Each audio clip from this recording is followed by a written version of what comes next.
All right, guys. Good morning. Hope you guys are doing good today. Yeah, I would say the Bank of Japan, they raised rates 25 basis points as expected. Their rate is now the highest it's been in a while. Still, markets interpret it as positive. You can look at that right here. So here is, and again, I kind of told you guys I thought it was baked in already. They didn't really raise it more than expected. Here is the Bank of Japan move in the NASDAQ right there. Remember, today is quad witching day or triple witching day, where all three major contract types expire. That's stock options, index futures, and index options. All expire today. So it is a day of historical volatility. It's the 19th of December, and we'll see what happens. But again, this is the move from the Bank of Japan rate hike. It raised 25 basis points as expected, and you can see the move in the market right there. Yeah, I was wondering if it would be baked into the market, and it kind of was already. So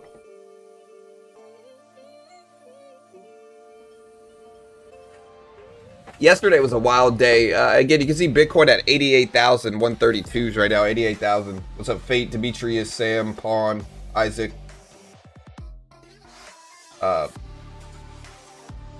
Demetrius, me, Robert, Auntie, Hugh, Harry, Joseph, Adit, Ricky, Keegan, Crypto, Todd, Dave, E, Lost. What's up, guys? It was just basically as expected for the Japanese rate decision. Wasn't something, again, it was already baked into markets. People already expected them to do what they did, which is raise rates 25 basis points. And so it is the highest it's been in a while. Remember, today is triple witching day. Index options, single stock options, index futures, and index futures options all expire, which is why you're seeing the 7 trillion notional options headline. On December 26th, we also get Bitcoin options. A large chunk of Bitcoin open interest is concentrated with Bitcoin expiry pieces they're talking about, but it's next Friday, not this Friday. It's December 26th for Bitcoin, but today is triple witching.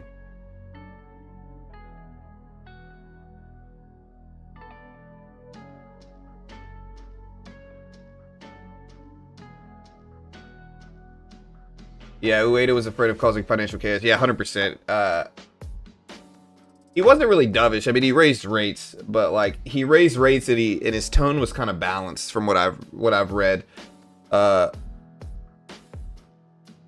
Again, Bank of Japan did a 75 basis point hike. It's its highest policy rate in 30 years. It signaled it's prepared to raise again if inflation and wage trends stay on track. They raised their short-term policy rate from 0.5 to 0.75, so up 25 basis points. It's the second hike this year and the highest level since the mid-1990s. So it's still at a high level. It was unanimous on the board and broadly expected by markets. So, like I said, it was already baked into it. The reason they hiked is because they cited a higher likelihood of hitting their 2% inflation target on a sustained basis, with core inflation around 3%. They also said firms were planning wage increases amid labor shortages as well.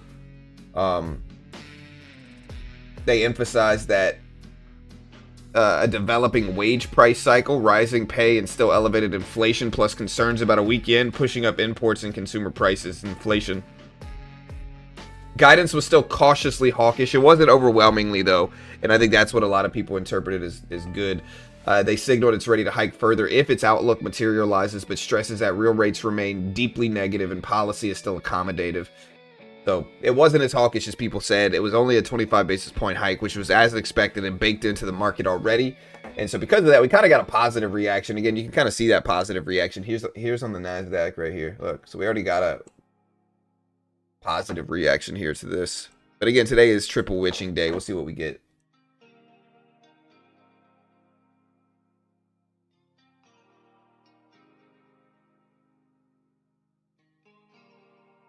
Got some hair. Yeah, I need a haircut. Honestly, sometimes I can get up and shower before the stream. Other times I can't. And today's one of those days I can't. So if you look at my hair, bro, my hair is just like I need a haircut, man. But it's alright. I appreciate it. You know, I'm gonna take it as a compliment. Thank you, sir. Triple witching is when all 3 major contract types expire the same day. It used to be quad witching, which was 4 major contract types because back then we had single stock futures. So we had like Apple futures we could trade and Amazon futures and all this different stuff. Now we no longer have those things because apparently the market can't have nice things. And yeah, now it's just 3. So it's 3. It's single stock options, index futures, and index options. So all those 3 expire today. And so it's a historical day of volatility.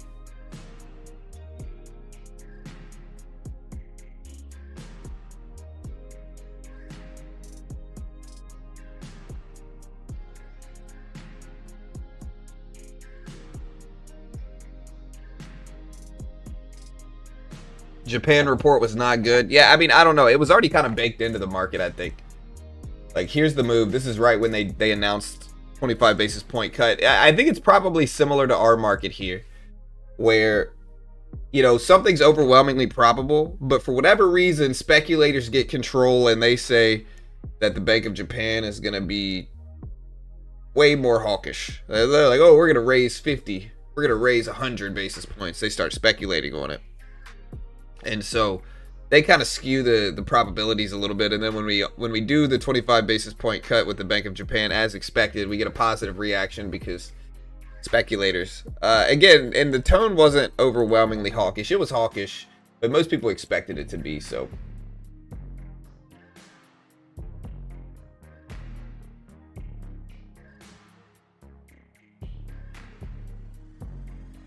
yeah, Bitcoin's still sitting basically where it was. Yesterday was a wild day, though, man. Like, if you look at the market yesterday, look at these swings, dude. Look at these swings. So yesterday's a wild day. Look, big move down, big move up, big move down, big move up. Just strange. So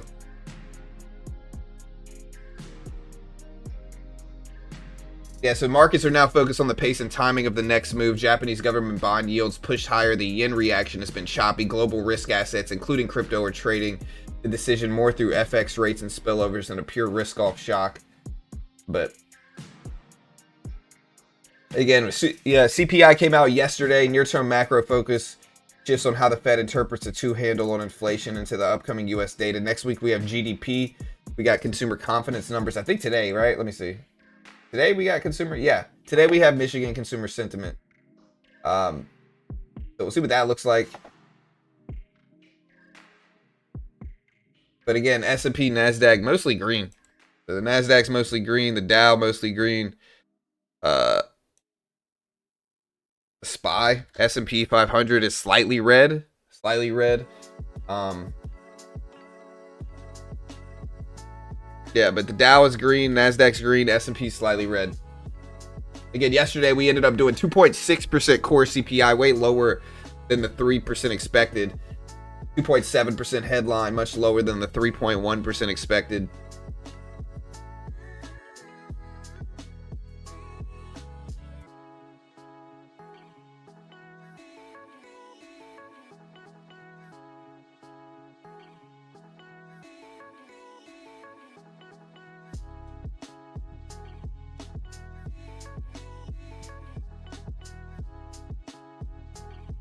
Yeah, I heard rumblings that they put the October rate at 0% to skew the averages, though. I saw that yesterday.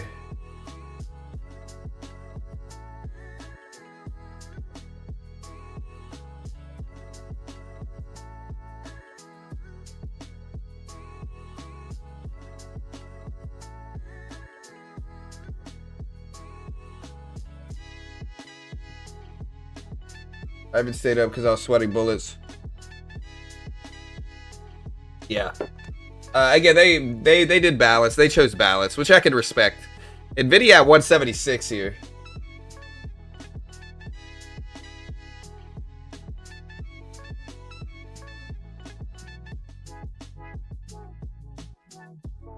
Yeah, because of the BLS shutdown, the BLS never collected October CPI data and officially canceled the report.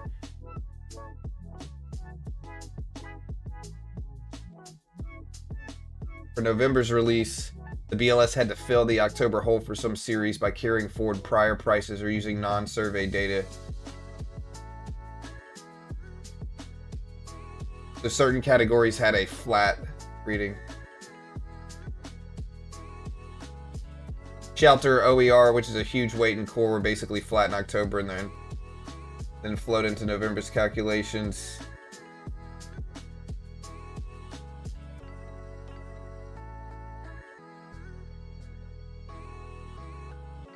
Yeah, so to bridge some of the data yesterday, the BLS did, they used flat or carried forward values in some series, which kind of understates true inflation. So a lot of people are worried that the inflation report yesterday is too optimistic based off of what it really could be based off of the month of October being missing.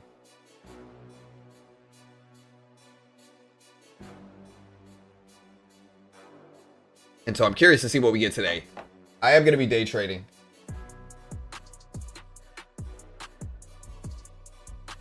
Yesterday we had some Fed speakers. It is Friday, but again, it's triple witching Friday, so I would say today's a little bit more volatile of a day.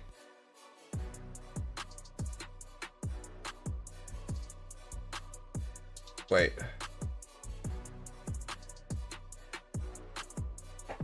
Do we get a PCE report coming out this morning? I don't think we do. Hold on. Something's showing we get a PCE report, but we got PCE last week. So I don't think we get PCE today. Yeah, I don't see PCE. I don't know why that... One of my sources said PCE inflation. But no, I don't think we get PCE. John Williams speaks on TV at 8:30 this morning. So in about an hour. And then we get existing home sales at 10, and then consumer sentiment at 10. We got PCE last week, right? Next week we get GDP durable goods on Tuesday, though.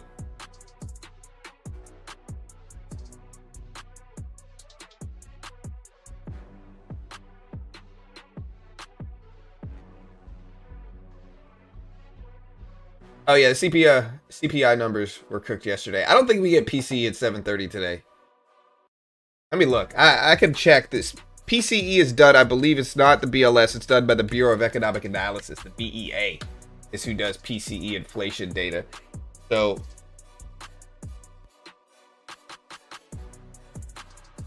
yeah, so we don't get PCE today, and this is why, right? Look, look. So we do not get PCE today. A PCE is done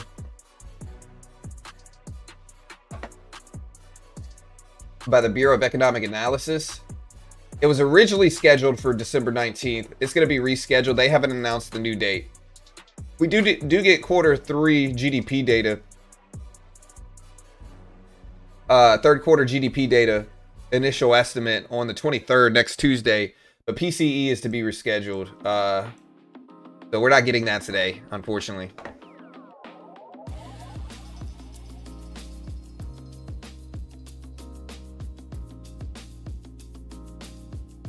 I'm pretty sure.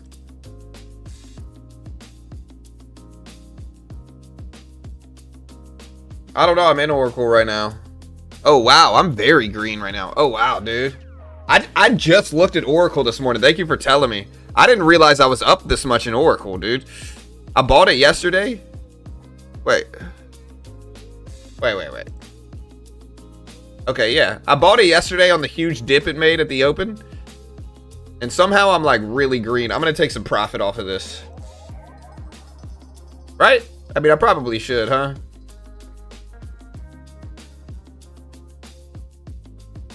I'm going to leave it. I'm going to leave Oracle. Maybe take a little piece off of this, huh?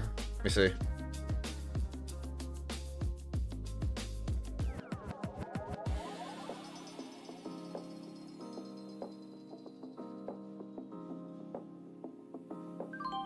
All right, I just took a piece of it. Look at Oracle, though, man. Oracle's up. 187s.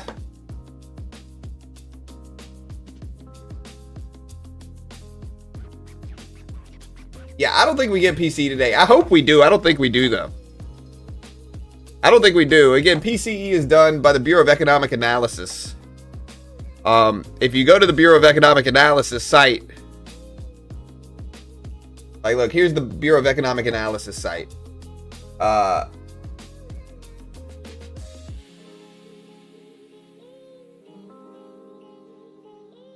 I'm confused.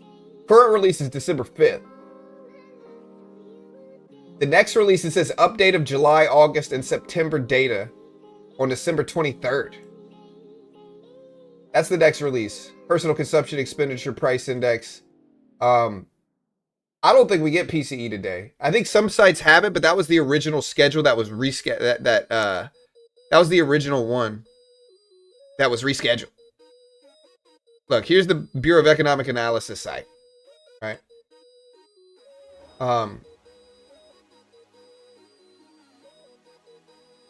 You go to the 2025 schedule here, if it lets me. I don't know why it's not letting me click on that.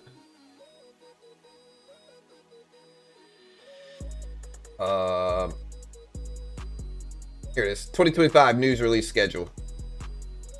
Full schedule. Okay. So, originally scheduled for December 19th, we got PCE inflation stuff right here. But that is originally scheduled for December 19th. It is to be rescheduled, meaning it's not coming out at 8:30 today.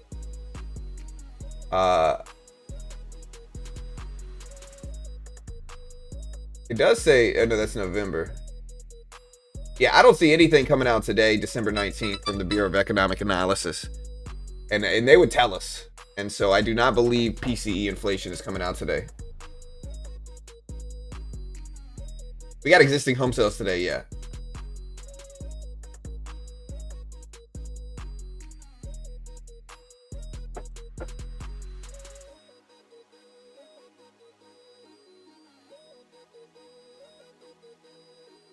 So again, it was originally scheduled for today, but they're rescheduling it, basically.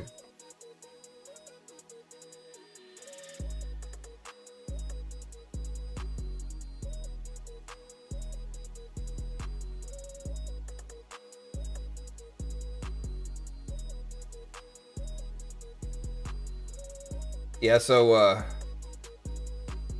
they're gonna be releasing, it says the 23rd.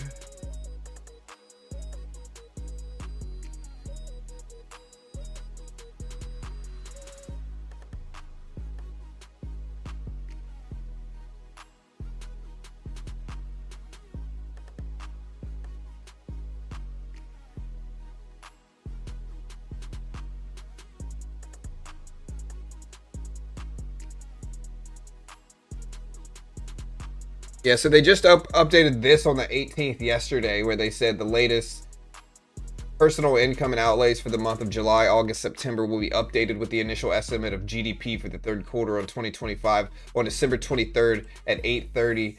This will be a data-only update of the PCE, or personal income and outlay, September 25 release of December 5th. The updated monthly statistics reflecting new available source data and covering the same period as the GDP release will be published online, including the BEA's interactive data tables and API. The new personal income and outlays news release for September will not be issued with the updated data. The BEA continues working with its schedule of economic releases, which was affected by the shutdown. We will publish updated release dates as soon as they are available. Continue to this website for more information. So yeah, we're not getting PCE today, guys. I'm just saying, we're not.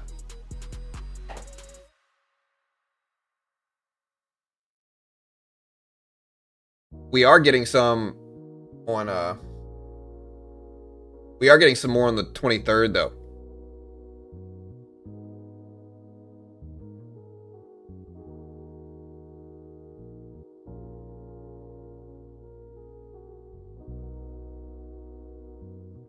Yeah, and PCE would fall into personal outlays.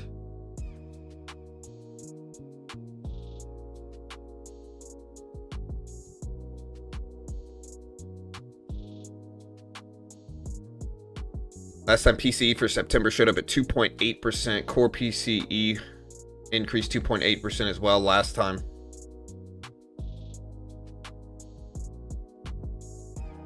Yeah, and even on the old one, you can see the next release, updates for July, August, September, data on December 23rd. BEA release schedule for updates. So, yeah.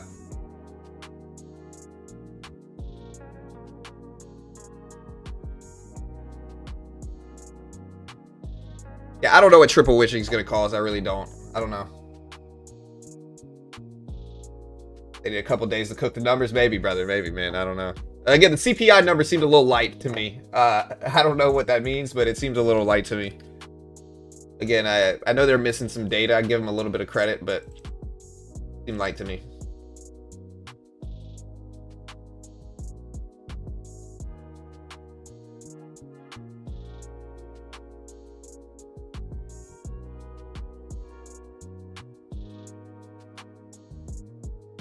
Again, here's the Bank of Japan decision right here. It's not the biggest move, but here's the Bank of Japan rate decision. We did propel higher here on this move.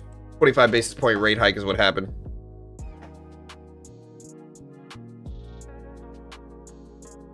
It's PCE. It's the Personal Consumption Expenditure Index is what it is. It's PCE. We're not getting it today. Congra bands posted earnings. Fed Waller had a strong interview for Fed chairman with the U.S. president as appears to turn focus on the job market, according to CNBC. Now Waller's an option. Hassett's an option. Warsh is an option.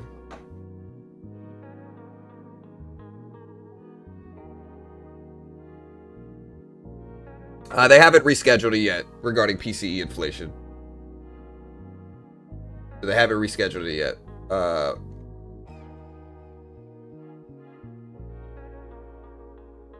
Yeah, so they haven't rescheduled it yet. The next rescheduled one is going to be, again, the September release. We are getting the September release. They're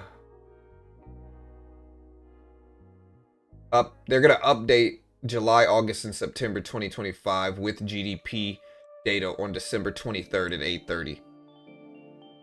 So again, they're going to update July, August, and September with a new updated initial GDP quarter 3 data on December 23rd, 2025. So Tuesday next week at 8:30 is when we're getting that update, along with GDP data, is what it is. They haven't rescheduled the other one.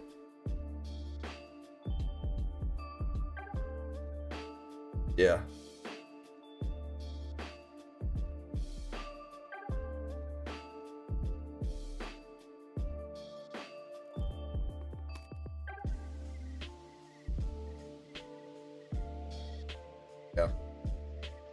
Yeah, that's what it is.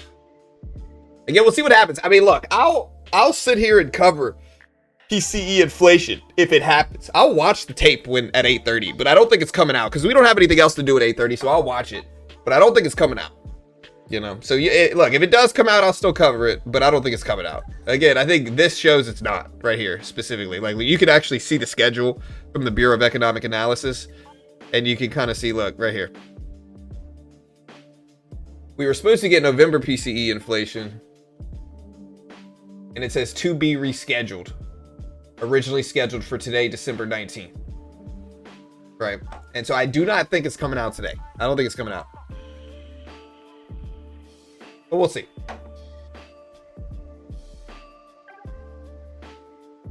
BLS cooked its latest CPI print so much now, according to official data, CPI in Japan is higher than the US. I mean, look. I think people, you might be right. I think the CPI numbers were suspicious. Or as my 11-year-old son says, sus. You know, the CPI data was suspicious. I think it was super low. Nobody expected it to be that low. I didn't expect it to be that low. But what do? I just freaking guess. But it was suspicious. It was definitely suspicious. Now, I think when we get PCE data, we'll see if it correlates. I think we can look at that because PCE is inflation data. PCE is actually what the Fed looks at, and or they look at CPI too, but it's their preferred inflation metric, core PCE specifically. But the CPI data again was suspicious in my opinion. I think it was super low. They skipped shelter for some of those months and made it basically zero, is what a lot of people are saying. And yeah, there were some suspicious prints yesterday for CPI inflation. Now, it doesn't mean anything. Like, maybe it's accurate. And I think people also look at it in the context of they're looking at prices right now. And I get it. But some people still haven't accepted the price increases that we got post 2020. You know, and I say this all the time, but people A lot of people do not accept the fact that prices went up as much as they did from 2020. And they're not going to go back down. It's not like if inflation gets better, prices are going to literally drop, right? And that's the biggest misconception in the context of inflation. It's not like prices are literally going to go down outside of maybe oil and maybe food, right? Food and gas, food and energy, they can literally go down, but they're volatile and they swing up and down big percentages. The prices of everything else, usually you're just flat out stuck with them. You know, the only time they'll genuinely go down, like we'll have negative inflation, is during recessions. And that's not a very common thing. And it's not a good thing when it happens anyway. And so people look at inflation, they look at prices, and they say, hey, you know, prices are high to me. And it's like, well, the prices that you've gotten over the last 5 years, you're not going to really get lower prices than that unless we're talking specifically about food and energy. And so a lot of people look at prices and they're higher than they were 7 years ago, 6 years ago, and they're higher than they're used to over the last 20 years. And so they say, oh, well, prices must be high. And that's true. But to a certain extent, you're probably stuck with those high prices. As unfortunate as it is, you're probably stuck with some of those prices. So.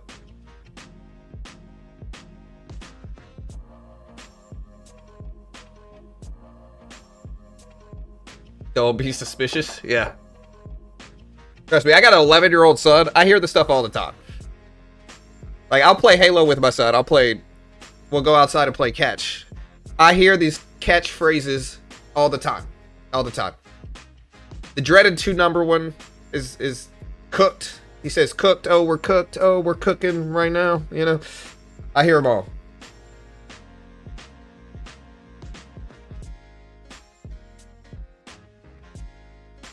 You want silver? I mean, silver's up with gold. I mean, silver and gold have been flat for the last 3 days, but they've been pushing a lot for the last 3 months, especially gold and silver. Silver's up huge. If you look at a yearly chart on these things, like look at gold over on a yearly chart. What a chart right here. Look at gold. Gold was at 25.96 at the beginning of this year. That's a huge move for gold. Again, gold, guys, was at $2,500 basically to start this year. It is now at $4,500 basically. What a crazy move. If we look at silver, it's probably something similar. Silver might have done a little bit less moves earlier in the year, but I think it's making up for it now. Silver was at about $29, $30 to start the year. It's now at $65. Silver's moves are even crazier. Silver's up well over 100% this year, which is better than gold. So, yeah. So both of them are crazy. I don't necessarily know if I want to buy them right now, though. I like gold and silver long term. Short term, though, you know, silver's up over 100% of the year. Gold is close to that. It's like 80 or 90%.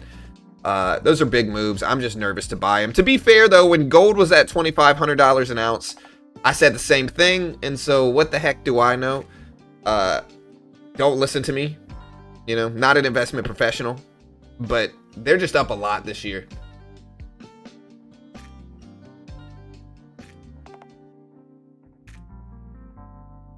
Even if CPI better means prices rise slower and not lower, rate cuts does not matter. 10-year treasury yields barely move and 30-year treasury yields actually higher since Fed cut rates.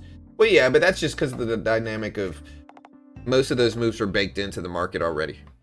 You know, everybody already expected the Fed to cut rates 25 basis points. And again, I'm telling you here, if whoever you watch told you the Fed was not going to cut rates 25 basis points, they don't actually know how to read this well. You know, I know you got a lot of people covering this stuff now, and they're trying to act like they know. If they told you anything outside of a 25 basis point cut, again, they don't really know how to read Fed decision probability well, because it's very easy to get right. It's not hard to get right. And so, and again, those moves are already baked into the market. Like if you watch yields, these are all these outcomes getting baked in. So how it goes. Nike? I haven't looked at Nike in a while, but I feel like every time I looked at it, it's been in the 60s. It's now in the 50s. I don't know. There's a big... Yeah, Nike, they had earnings, right? There's an earnings release drop for Nike. They're down there at 58s.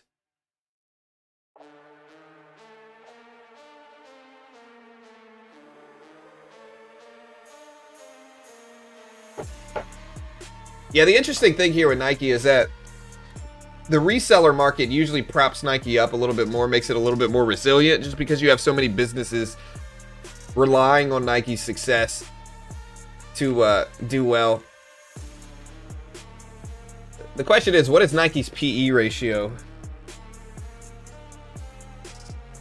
It's roughly 33. I mean, it's not bad. I don't necessarily hate it right here for Nike. But again, what do I know? At close yesterday, Nike was at 65. It's now at 58. Big percentage drop, is down a lot.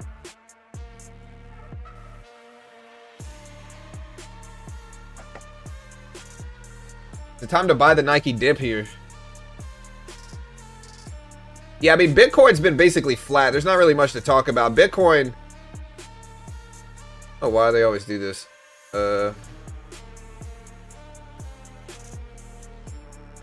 Yeah, Bitcoin went up with the Bank of Japan being less hawkish than people expected them to be as well here. So again, here's the rise on the Japanese rate decision by Bitcoin. So Bitcoin has risen on the stuff too.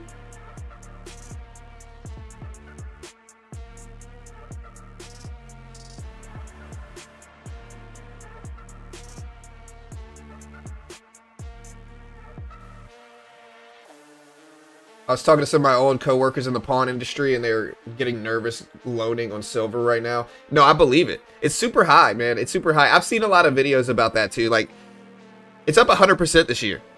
You know. Now, I think the longer you hold it, the safer you'll be. But I also think short term there can be spikes, there can be dips, there can be volatility in precious metals, and it's not risk free for sure. You know, like. Even if you make money long term, nobody necessarily wants to hold through big percentage drops short term and lose, you know, a third of what they're investing in. Because if you need, like, one of the benefits of precious metals, especially like actual, like, physical gold, physical silver, is that it's liquid. If you need to go sell it, you can sell it. But nobody wants to lose 30% if they have to sell it, you know? And so it's just up a lot right now. But again, like I said, man, to be fair, and I always try to give people both sides, because what I'm about to say is true, which is that I didn't like gold at $2,500 an ounce. I thought it was up too much at $2,500 an ounce. It's now at $4,500. So, again, what the heck do I know? Apparently not much for gold and silver long term. I know long term they're going to go up. And I've always said they're one of the best inflation hedges. But they've been some freaking ridiculous moves. And to be fair, I think $2,500 looked sketchy too, but we just went parabolic afterwards in gold.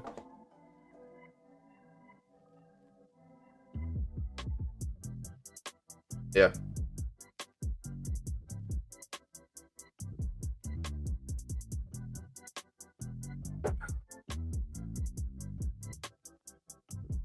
Yeah, I don't know what to do. I guess I'm gonna look to short this. I'm gonna try shorting this right here. We'll see what happens.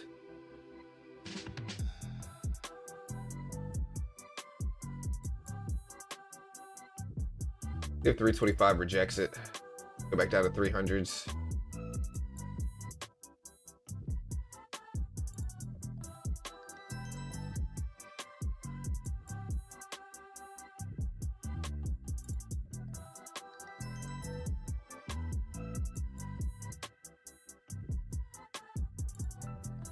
There we go.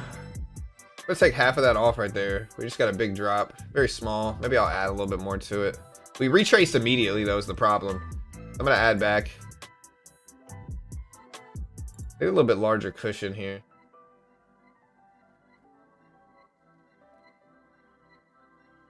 Trying to add more to this, but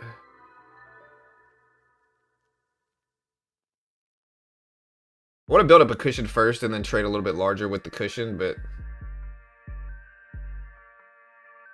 so small here. Sometimes I gotta take an initial position to realize what the range is on the day, see what kind of size I should take, and it looks like I need to take larger size today. Again, guys, a lot of people thinking we're getting PCE inflation data today. I don't think we are. We'll see. I don't think we're getting PCE inflation data. I want to add some more size here. I think so. If we drop some more, we're in 4 contracts. If we flush back down, I'm looking for a retest of 308s, but the range is small. There we go.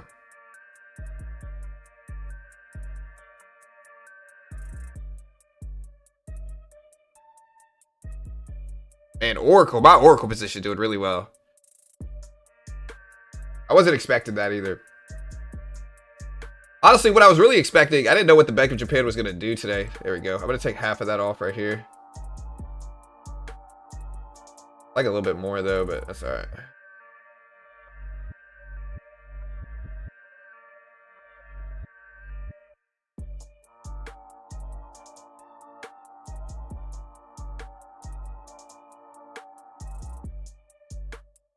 Look at that drop. I'm going to take that off now. Okay. We got the rejection right at 325, exactly at 325 today, so you love to see it. All right. What do we got going on in the news this morning, huh? Again, today is witching day, so be just careful. NVIDIA, Bernstein says NVIDIA looks attractively valued. Bernstein analyst Stacy Raskin reiterated an outperform rating and a 275 price target on NVIDIA. Despite shares being up about 30% year to date, the stock has lagged the broader semiconductor sector, leading to big multiple compression. NVIDIA now trades just under 25x forward earnings, near the low end of its 10-year valuation range and at a rare discount to the SOX index. Bernstein views the setup as compelling and would be buyers at current levels for Bernstein. Yeah, Bank of Japan raised rates 25 basis points as expected. 25 basis point rate hike as expected for the Bank of Japan. A little bit more dovish outlook than people expected. It was a little bit more balanced. It wasn't as hawkish as people expected, and most markets reacted positively to it. Oracle is up after a TikTok deal. Could be good news for them. Silver Lake and MGX, an arm of Abu Dhabi Sovereign Wealth Fund, have been signed. With agreements with Oracle have been signed, Bloomberg said, citing an internal memo from TikTok CEO Chu that it had reviewed. So they signed deals to create U.S. joint venture majority owned by U.S. companies, according to Bloomberg. They posted this late yesterday.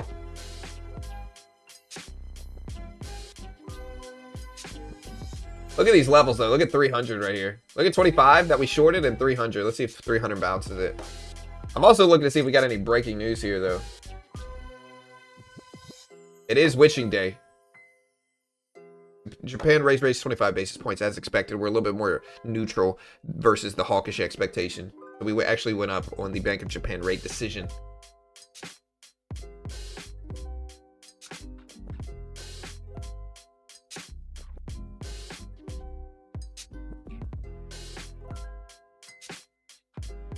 Truist Securities raises target price to 444 from 406. Yeah, I see that.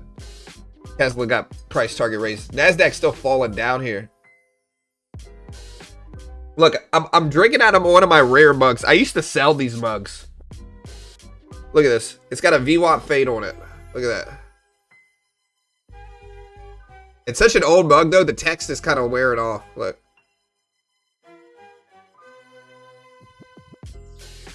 It's got the pattern on the mug. Honestly, it's kind of a cool mug. I think I got a bunch more still somewhere. I got to find them. Oh, let me do a poll here this morning. Are you bullish or bearish today? For today's big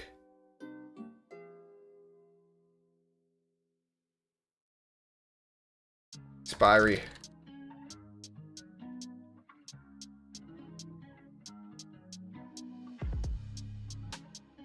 Are you bullish or bearish today for today's are you bullish or bearish for today's big triple witching expiry? Gotta do bull or bear. Vote on the poll. Let me know what you guys think. We got almost 1,000 people here already at not even 8 o'clock in the morning.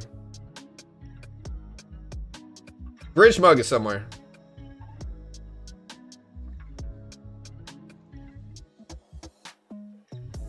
China Commerce Minister Wang met with AMD CEO Su in a statement made for AMD. AMD's at 202s.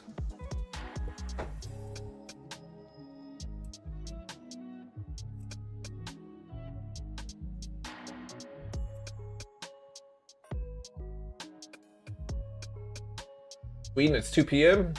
Yeah, in Texas it's 7 a.m. It's a couple minutes, 6:55, 6:56 a.m. in the morning in Texas here.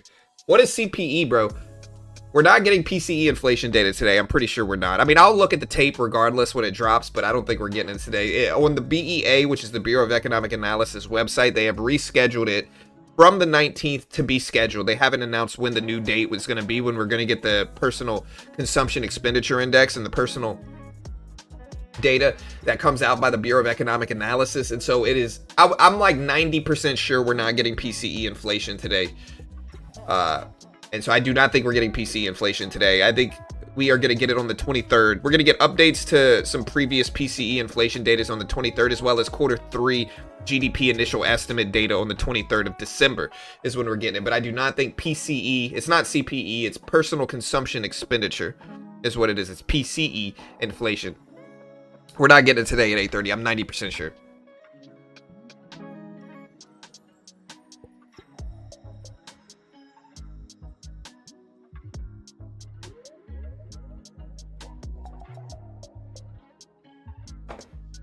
Who thinks we're getting PCE inflation today? I'm curious. Who thinks we're going to get PCE inflation? I don't think we're getting it.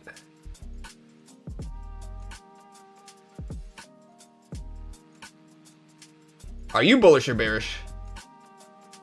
I really don't know, man. Today, I don't want to pick a side. I'm a moderate here. I'm neutral. I don't know. I'm bullish and bearish. I think we can go either way. I think it's Friday. It's option. It's witching expiry day. It's triple witching day. I really don't know what we're gonna get.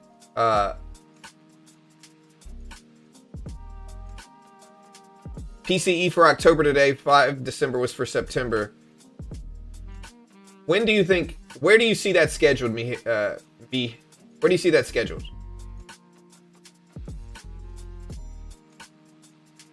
I'm not debating, honestly. I'm curious to see if it comes out today. I got a lot of people that are super confident that it's coming out today.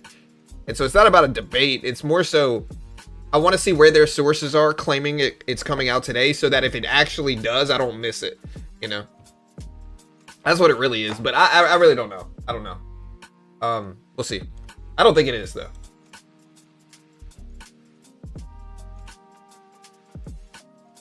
Again, China's Commerce Minister met with AMD CEO, according to a statement. We got that news. NVIDIA. Bernstein says NVIDIA looks attractively valued at its current price. Cloudflare says the fix has been implemented for earlier issues. Again, the Bank of Japan raised rates 25 basis points as expected and was kind of neutral in its tone. Roughly 7.1 trillion in options tied to stocks, ETF, and indexes are set to expire today, making Friday the largest witching day on record, according to Citigroup strategists. These quarterly events occur when multiple derivatives expire simultaneously and are often associated with volatility as investors roll positions forward. However, Citi thinks that volatility is usually lower than expected, with notable exceptions during the pandemic and more. Also, Truist raised the price target from NVIDIA to 275 from 255. And again, Oracle up 5% on a TikTok deal. I'm in Oracle. You love to see it. But the NASDAQ still falling down some here. If we look at NVIDIA, NVIDIA's been pulling back. If we look at some other tech, it's been pulling back. Gold is bouncing some.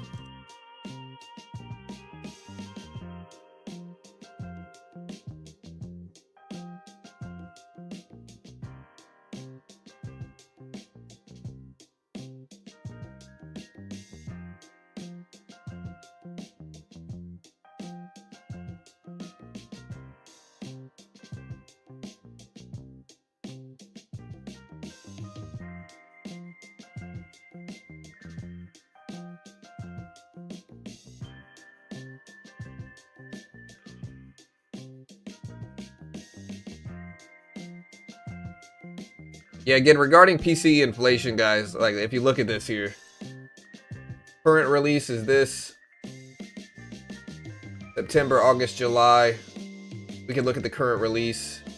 This is for September. PCE ended up showing 0.3% on the month, 2.8% on the year for September. And it says the next release, update of July, August, and September on December 23rd. Look at the schedule. Schedule shows that the original December 19th date is to be rescheduled. And none of the previous ones rescheduled it to December 19th. It looks like we're not going to get an October. It did say, here's the October one.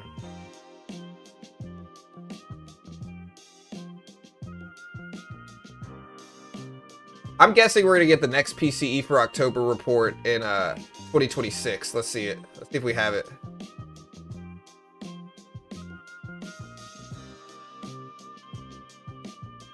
Yeah, it looks like they might actually skip October here.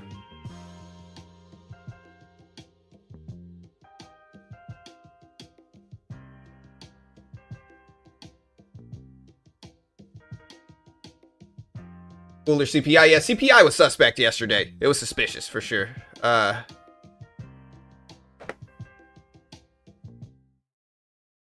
just hope to see a setup like I can make money. Hey, good luck, Toddy. I hope so too. I hope you make some money today. We'll see what we get. Again, I don't know what we're gonna get. NASDAQ apparently is not liking something here because it's falling down. Again, given maybe we'll get some volatility at the open. It is triple witching day, guys. It is triple witching day.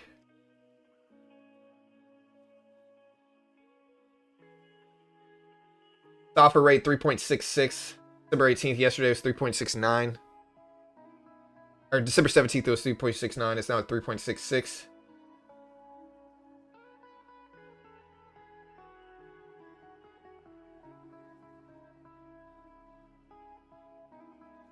Michael Selig was confirmed as CFTC chairman. There's 275s. Maybe we'll bounce right here at 275s.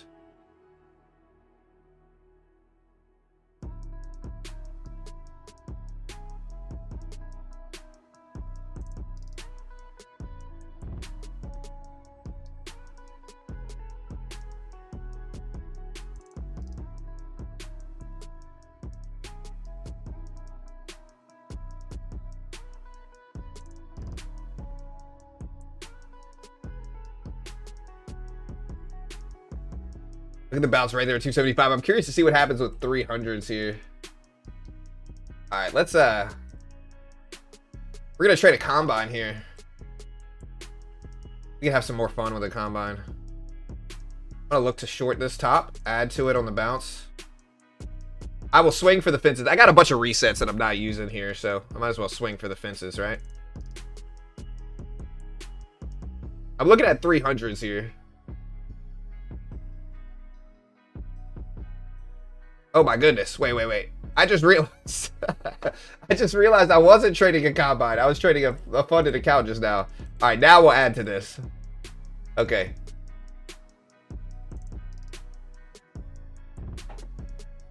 There we go. See if we get that rejection here. We're up about $100 now. All right, we'll take half of that off.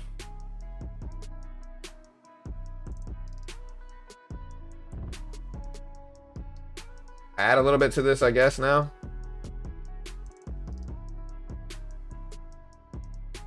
Should have stayed in the funded account. No.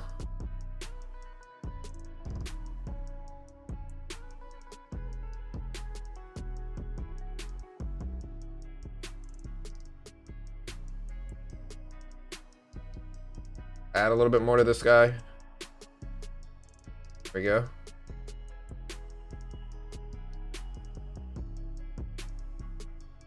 There we go. Take a third of that off.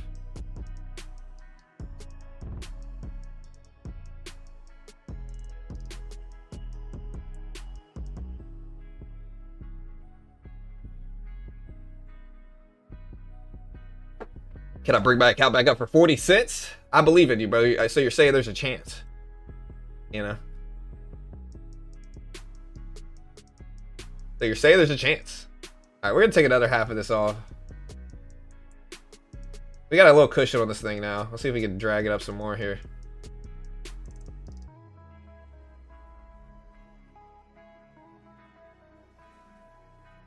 Oof. What a pop.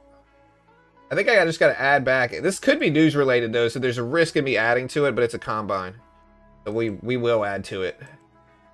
Because I got a bunch of resets I'm not using. We'll go max size here. See if we reject down. Let me make sure there's no news, though.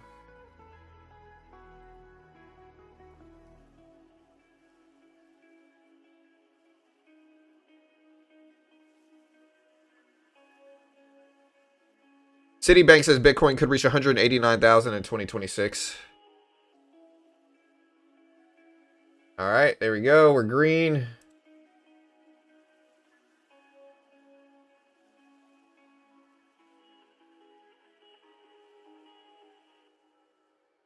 I want to give it a chance to reject here. There we go. I'll reduce my size a little bit. Looks like that was the right move.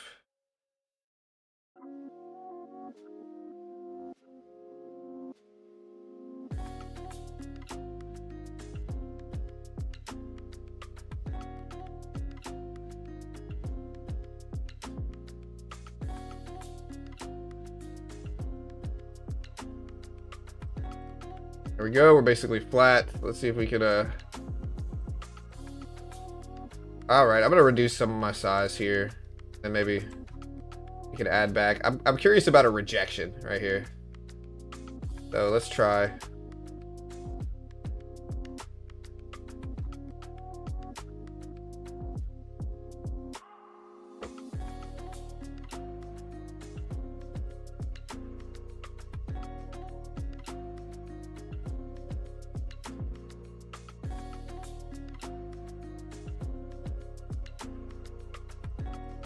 This is a combine account, so this is a challenge account.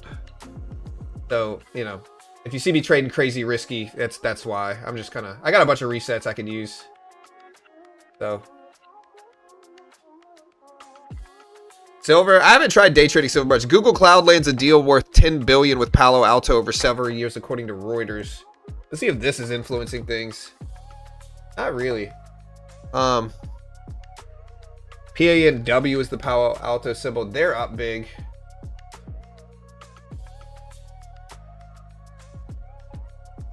Still kind of flat in this.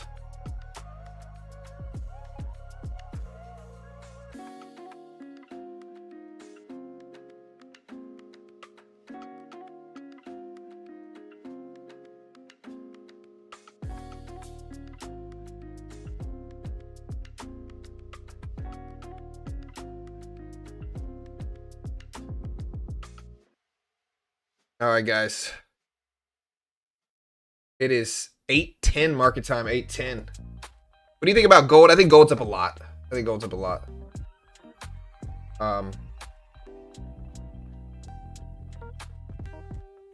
silver's up a lot as well. Silver's up over 100% this year. Gold's starting to push up and go potentially green on the day, though. So gold's making a move. It's at 43.61s. Oracle is all the way up at 188s here. Remember, I'm in Oracle right now. I want Oracle to keep going up. Let's see if it does. I added to Oracle yesterday, too, at the perfect spot, like right at the bottom of this move. If you look at Oracle here, I added to Oracle, literally, look, right here. Somewhere around here. Maybe it was right here. But I added to it somewhere at the low 180s. Do you take questions during the live stream? No. I'm only responding to your question right now, but no. No, I'm just joking. Of course I do. Carry me to victory, Japanese yen. Yeah, I mean, look, he was less hawkish than expected. He did raise rates 25 basis points, which is the highest level since the 1990s. But he was definitely less hawkish than expected. People thought he would raise more or have a much more hawkish, worried tone, and it was the opposite.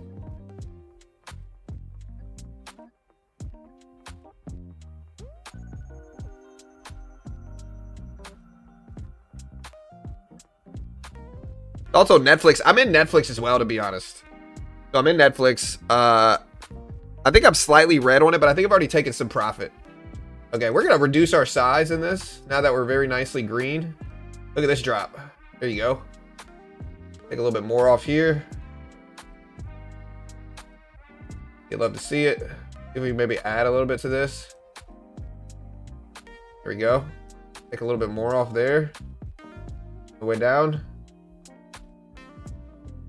Got the rest close to break even. If it continues to fall, good. We'll take it out there. All right, cool.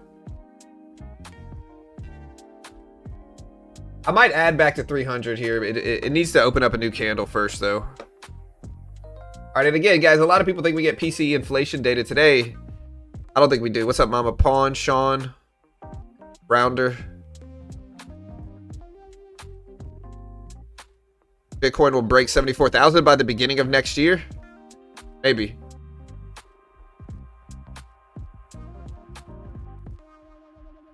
Yeah, we didn't really get a new candle under this 300 level, so I'm just going to wait on my short. It might bounce back up. I don't know. We'll see.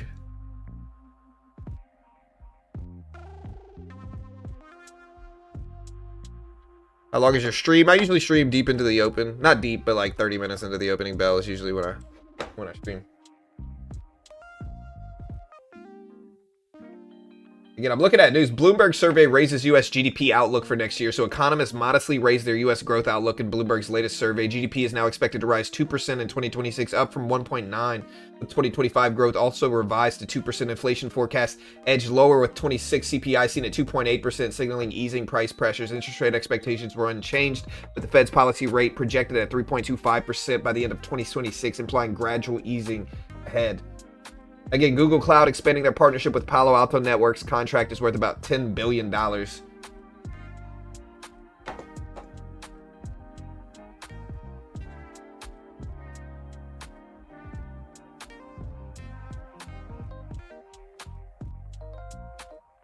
I'll be back to take my credit for calling it out. About Bitcoin being under 75 or whatever, 74,000. Hey, listen, I'll give you credit if you do it. It's not like I'm I want Bitcoin to go up, but it could certainly go down. It could certainly go down. I have no idea what it's gonna do. Good luck. I mean, I hope you're wrong, but good luck. U.S. Trade Rep Greer says tariff plan is in good shape. So Greer apparently is speaking right now.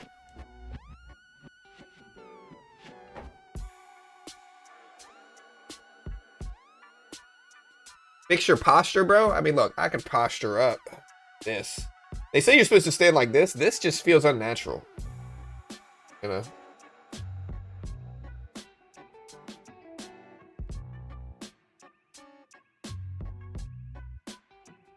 just grew about 4 inches. We'll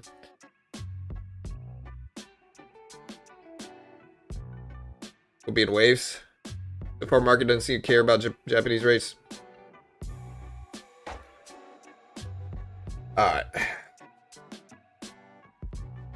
70,000 before new all-time high. Again, a lot of people think we're getting PCE today. I don't think we are.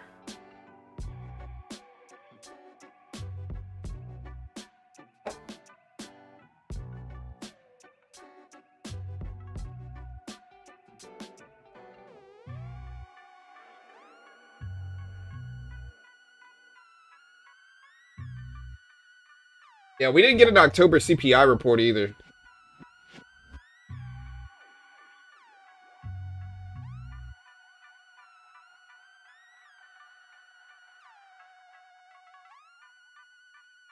I mean, I'll watch the tape, though. Don't get me wrong. I'll watch the tape. I just don't think it's coming out for October.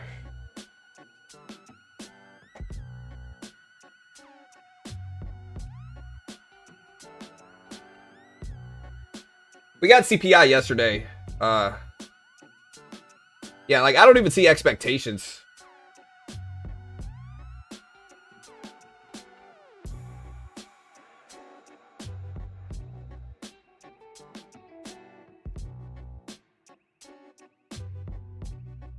Again, the Bank of Japan raised rates 25 basis points up to 75 basis point rate as expected. And markets reacted well to this yesterday.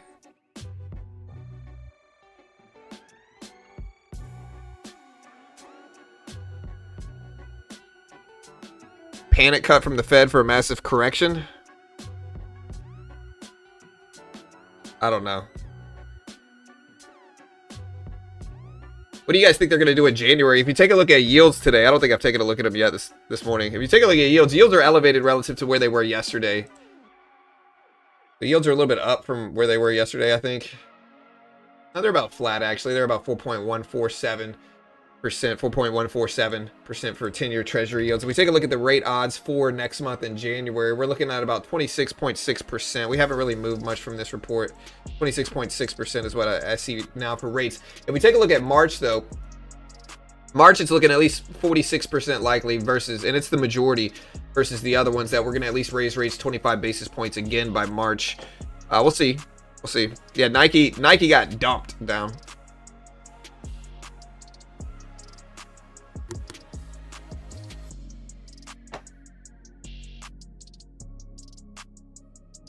Yeah, we had CPI yesterday show suspiciously lower than expected. Suspiciously lower.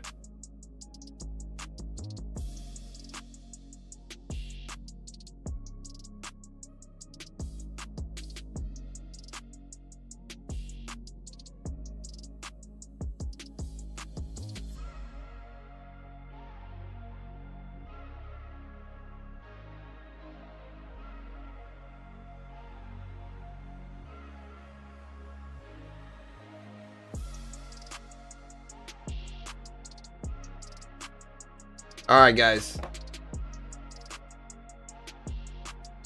Again, I'm looking at, we got trade rep Greer still speaking here. He said we expect approval by the Chinese government on the TikTok deal. So he did say we expect approval by the Chinese government on the TikTok deal. He says if countries don't comply with deals, maybe we'll talk more. He says we'll do whatever we need to keep trade deals in place. Tariff plan is in, quote, good shape, end quote. He said food imports won't be an issue for the United States. And he said we expect approval by the Chinese government regarding the TikTok deal. This should benefit Oracle. Yeah, Oracle's pushing up a little bit. Again, Nvidia is still pretty low, although it's got some upgrades and stuff this morning. It's at 177 at its highs this morning, currently sitting at 176 right now for Nvidia. Bitcoin, again, sitting just under 88,000. Here's 88K for Bitcoin right there.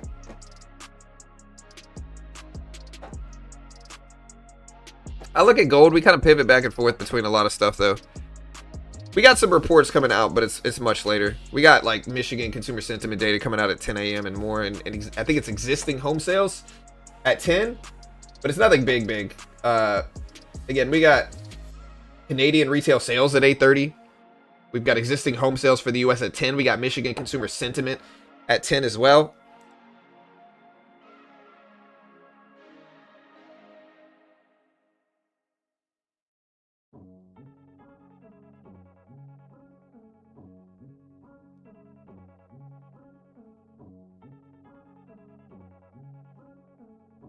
And again, we did have CPI inflation data come out yesterday. 2.7% versus expected 3.1%. Core CPI 2.6 versus expected 3%. But again, I think they were suspicious. Honestly, the comments I got thought they were suspicious too. One guy posted this regarding it, which is the October and November 2025 data. It shows data values are not available due to the 25 lapse in appropriations, they say right here. You know, other people posted some funny stuff. One of us. I like it. Somebody said, who can believe the BLS anymore? Nobody believes the fake numbers. Do the math on the omitted months. There won't be a rally, people say. You know.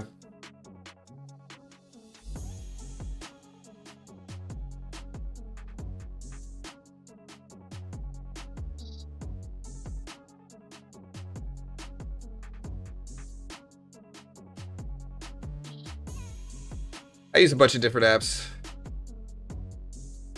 Yeah, a lot of missing data. Nike has a very high PE. What's the PE on Nike? I was showing it was like 33 to 35x. What do you have for the what do you have for the Nike what do you have for the Nike PE ratio right now?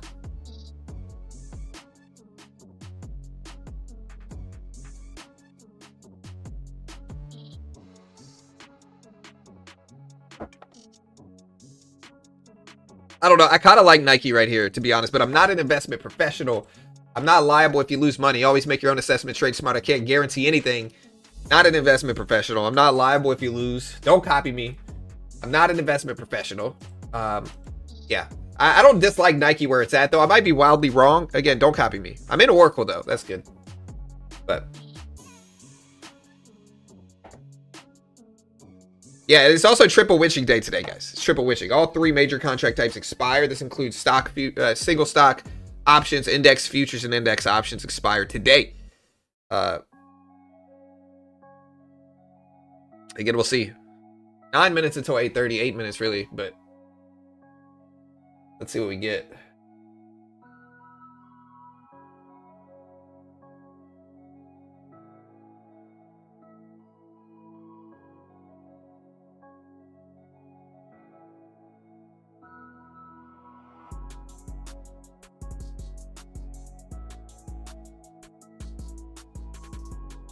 Bank of America sell signal triggered. I saw that.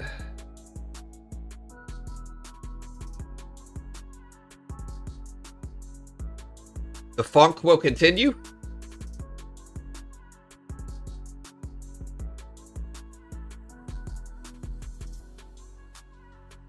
You see the funk will continue? Don't stop the funk, I think they say. Don't stop it, you know? Play that funky market, all right?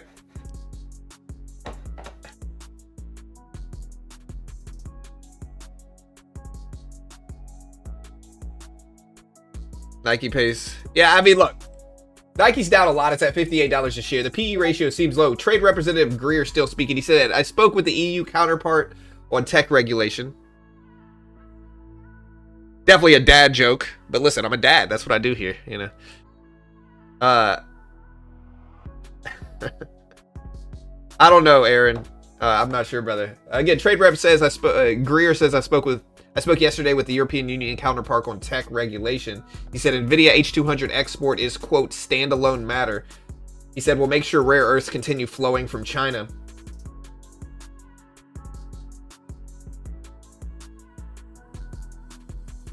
Again, NVIDIA H200 export is a, quote, unquote, standalone matter. We'll make sure rare earths continue flowing. And again, he spoke with the EU counterpart. He also said the U.S. is still negotiating with India on trade. Had a great conversation on EU regulating U.S. companies.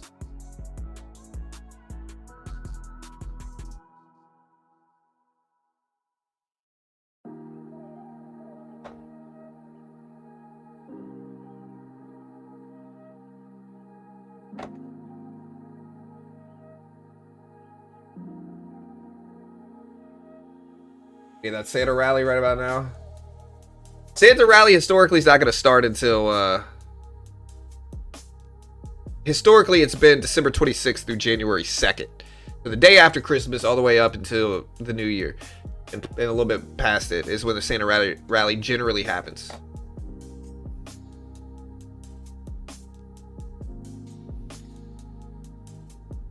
So again, we'll see. We'll see what happens. All right, guys, 8:30 is about to be here at 5 o'clock. Again, I'm going to watch it just in case the people saying PCE comes out are right, but I don't think y'all are right. I think y'all are wrong.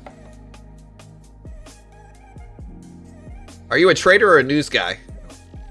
Why can't I be both, brother? Why can't I be both? I can't do both at the same time? I would say I'm both, really. I mean,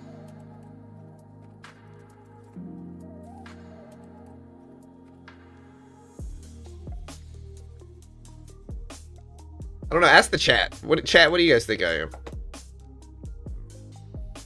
I can't be both? All right.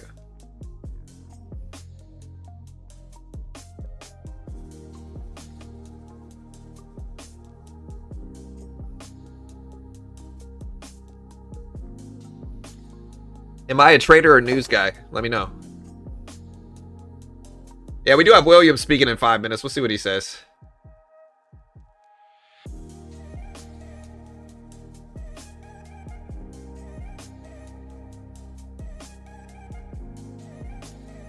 I just come for the martial arts. Fair. That's fair, I think. I haven't been... since I've been injured, I haven't been talking about jiu-jitsu a lot lately. I'm sure some people in the chat probably appreciate it. Because if I start like pivoting to MMA, I'll just rant and ramble, you know. Triple witching expiry is when all three major contract types expire. This includes index options, so like S&P options, NASDAQ options, Dow options, index options, right? Index futures, like the E-mini, S&P E-mini, like the NASDAQ E-mini, those expire as well.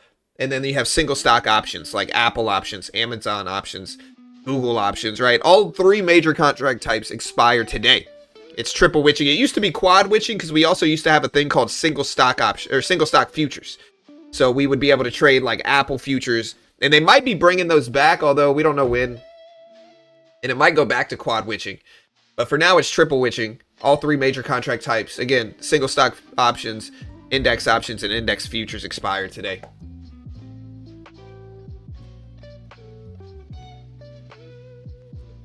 Yeah, I don't think November's coming out. Again, November was, I'm going to say this again, and I'm going to show you the actual government website that shows you it's probably not coming out today. And again, maybe I'll eat my words.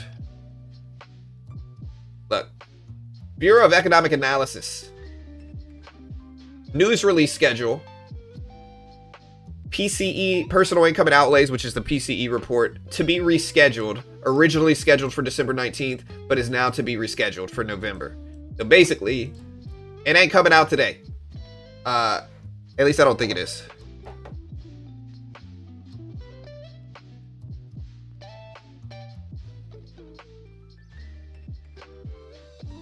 Explore your wild side, John. Start a 2050 account. What is that?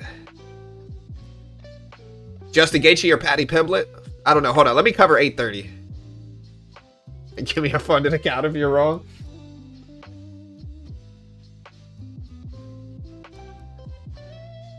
I don't know if I should be making bets. It's easy money.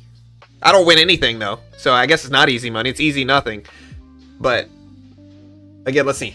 Let's see. It's not coming out today, though. I'm telling you it's not. Again, look. I will eat my words and make fun of myself if I'm wrong. We got a minute left, guys. A minute left. Will PCE come out today? I don't think so. Will it come out today? I don't think so. We'll see. Last time, core PCE showed up at 0.2%. Regular PCE showed up at 0.3%, 2.8% of the year. Both of them showed up at 2.8%.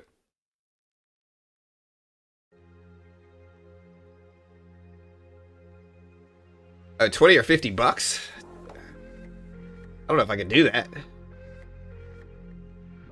All right, guys, let's see if PCE drops. Everybody's saying it does. I don't think it is. But we'll see.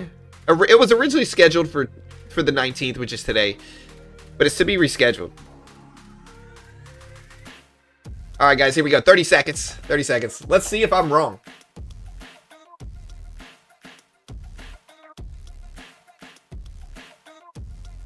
You'll see if I'm wrong. Like, listen, we might get some little whippy candle price action just from algorithms, but I really don't think I'm wrong here. We'll see, though. All right, guys, here we go. 10 seconds. Hit the live button next to the play button. Put it in 2x speed. Let's see if it drops. And here's the release, right? Or here's maybe the release right now. I don't think it's coming out, though. Core retail sales for Canada came out. No movement here at 8:30 Eastern Standard Time. Core retail sales for Canada showed up at negative 0.6%. Retail sales for Canada showed up at negative 0.2%. Both of those were lower than expected. But no PCE inflation, guys. No PCE report. No PCE inflation. No market movement either. I'm not going to say it.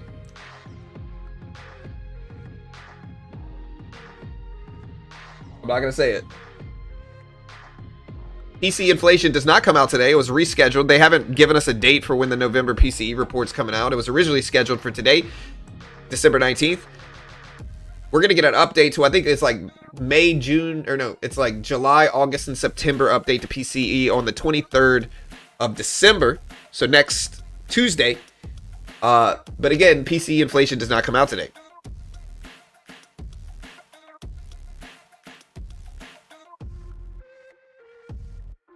You're welcome. Guys, you're welcome.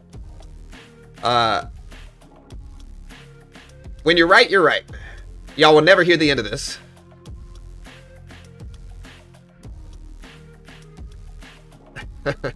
No, we got Michigan consumer sentiment data today at 10 a.m. We also have, is it existing home sales at 10 a.m.? Yeah, existing home sales for November at 10 a.m. too. So we got some stuff, but it's not inflation caliber stuff today. Thank you, Jonathan.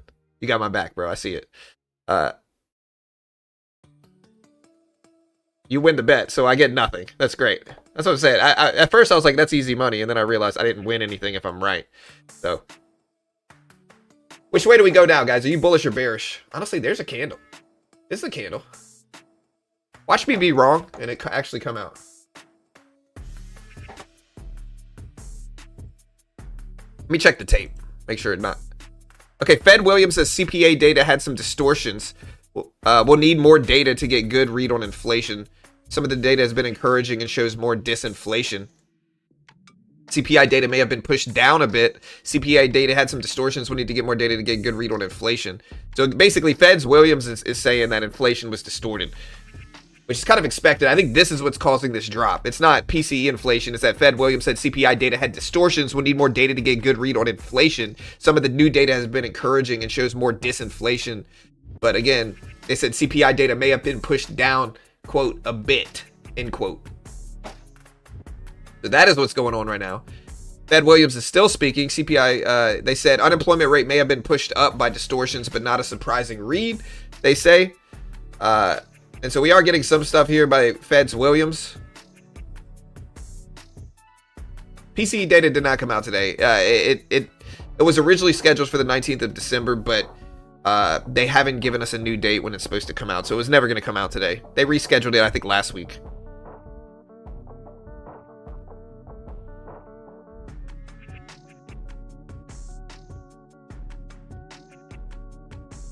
Again, Fed Williams is speaking right now. Again, I think this is what's moving markets.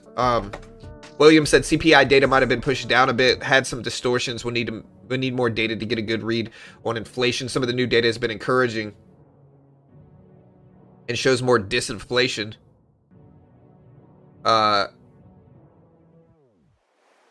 Yeah.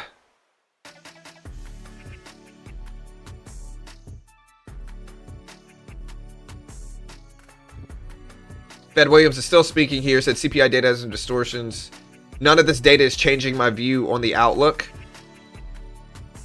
There's no sign of a sharp deterioration in the jobs market. The data is broadly consistent with recent trends in the recent Fed cut. Unemployment rate may have been pushed up by distortions, maybe by a tenth, but not a surprising read. Again, Fed Williams doesn't have a, quote, sense of urgency, end quote, on changing monetary policy. Again, CPI data might have been pushed down a bit, according to Fed's Williams. It had some distortions, according to Fed Williams. We'll need more data to get a good read on inflation, according to them. New data has been encouraging and shows more disinflation. And that their personal view is neutral. Real rate is a bit below 1%. Doesn't have a sense of urgency in changing monetary policy. None of this data is changing my view on the outlook. There is no sign of a sharp deterioration in the jobs data. And that unemployment rate had been pushed up by distortions, maybe by a tenth, but not a surprising read. So Williams is speaking right now. And this is kind of what's swinging markets up and down.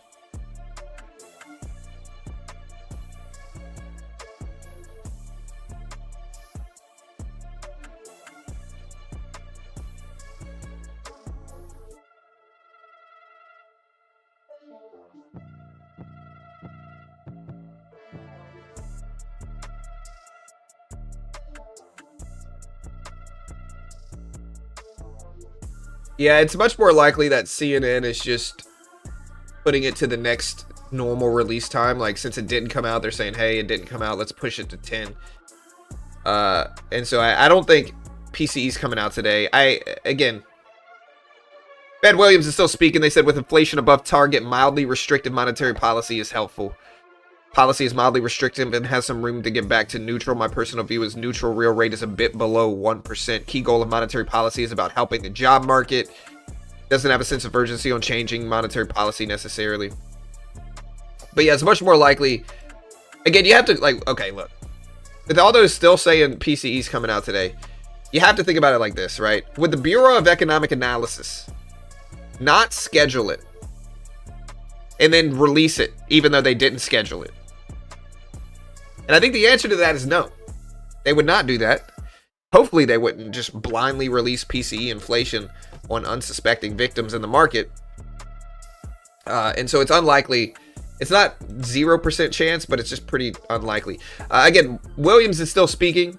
They said with inflation above target, mildly restrictive monetary policy is helpful. They said 2025 GDP is likely 1% to 1.5%, but will pick up next year. Again, they said CPI data might have been pushed down a bit.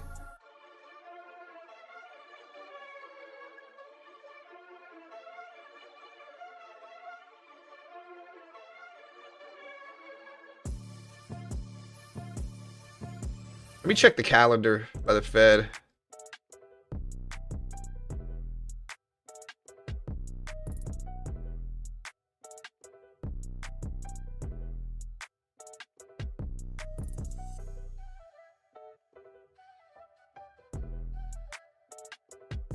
Yeah, so Fed Williams is speaking specifically on TV right now. So I can't stream that for copyright reasons, but yeah, it's on TV right now. Markets are pushing up though. Williams sees 1.5 to 1.75% growth this year, picking up next year. 2025 GDP is likely to be between 1.5 to 1.75. Nasdaq's starting to push higher here though.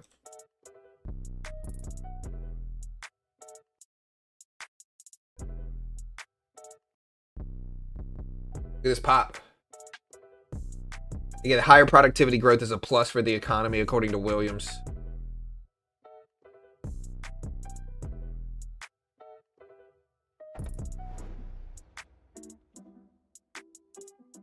Top 3 best news channel, definitely top 3.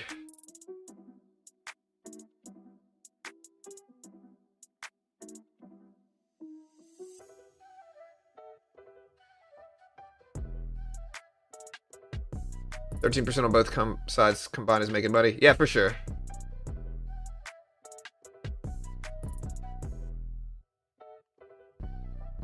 I mean, I could show broadcast. It depends on which broadcast it is, though. You know? Like, that's what it depends on which broadcast we're talking about. You know?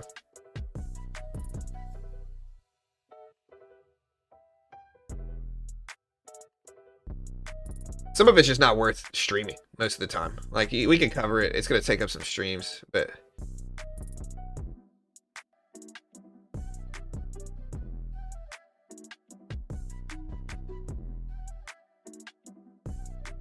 How's Tilray doing? So cannabis got rescheduled. Whoa. Cannabis got rescheduled to schedule 3 now. Schedule 3. It doesn't really do anything, though, unfortunately. Like, look. I think it's good they reschedule it, because I think it's ridiculous that I was ever in Schedule 1 to begin with. But it's not really going to change anything. I hope you guys understand. Like, it's not really going to change anything. It doesn't legalize it federally. It's not really going to do anything. Oh, it'll allow more research. Great. They've been saying that for 15 years, you know. And so it's not really going to change much. I'm curious to see what Tilray does here.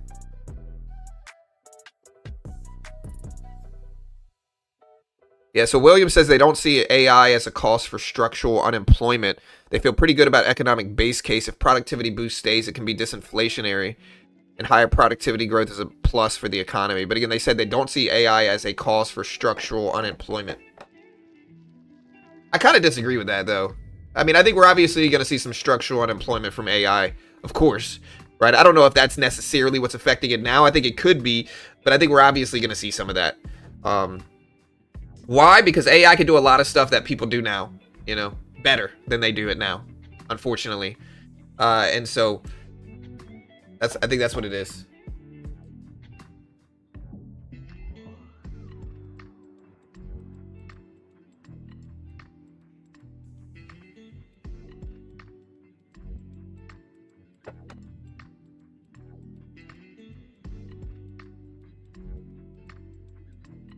Yeah, I mean, at the very least, Todd, it opens it up to have a medical use case argument, which I think is obvious. Anybody that looks at it and says there's no medical use is usually just kind of like they grew up in the 70s and 80s, and so they just got fed this, for lack of a better word, propaganda about it for decades, and it's just kind of, you know, and now they're just kind of rigid in their beliefs there. I get it. Look, it's subjective. It's subjective.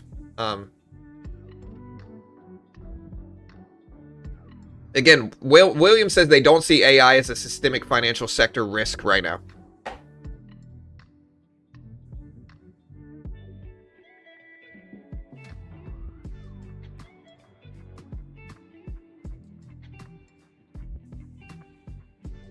All right, NASDAQ pulling back down here. Again, Fed Williams says they don't see AI as a systemic risk financial sector in the financial sector. They don't see AI as a cause for structural unemployment, according to Williams. Feels pretty good about the economic base case.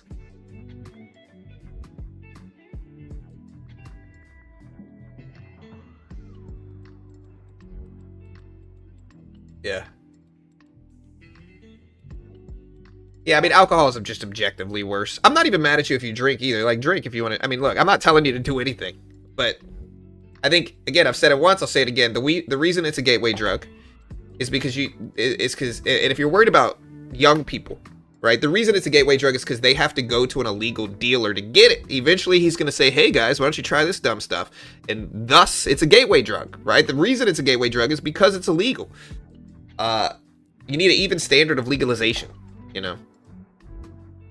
At this point, too much big money's against it, though. And that's really what's causing it. And so stocks like Tilray, again, they went up to 1570s. I'm wondering if this is a buy the rumor, sell the news. Tilray's a cannabis company up to 1570s, all the way back down to 1245 yesterday. This morning, they're a little bit flat, but...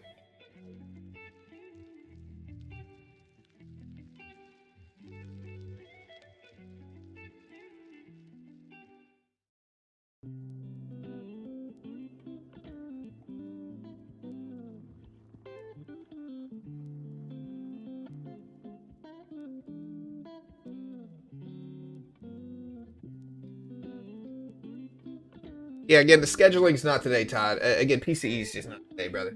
Oh, good.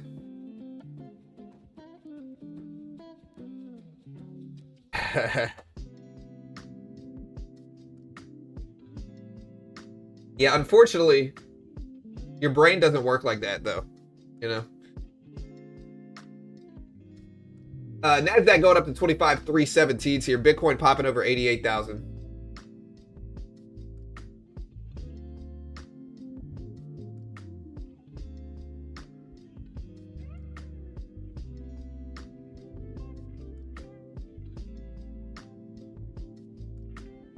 So many people have worked with AI now for a couple of years are saying it just can't do what was promised and can't replace human workers. Of course it can, though, man. Of course it can. In some ways. In other ways, it can't, right? I'm not saying universally it's better than people. Of course, that's not true, right? And I don't think we should look at it like it needs to be universally better than people to justify the bullish outlook in AI, right? But I think, especially in certain areas, it obviously does things more efficiently, faster, and better than humans, at least in certain sectors. And I think anybody looking at it objectively will recognize that. I think that's obviously true. You know, technical writing, a good example of this. Video generation, better than this. You know, there's just a lot of different sectors where it obviously is going to replace people, and it probably already has to a certain extent. Programming is one of those areas as well, right? Is it universal? No, it doesn't need to be, though. I don't think it needs to be universal. I think it just needs to be in some sectors to cause negative impacts to the labor market, and I think we're already kind of seeing that. Again, Williams is still speaking. They said, I do eventually see rates coming down. Don't see AI as a systemic financial sector risk right now. Fed should not try to anticipate market is getting it wrong. Fed is not doing quantitative easing right now with asset buying.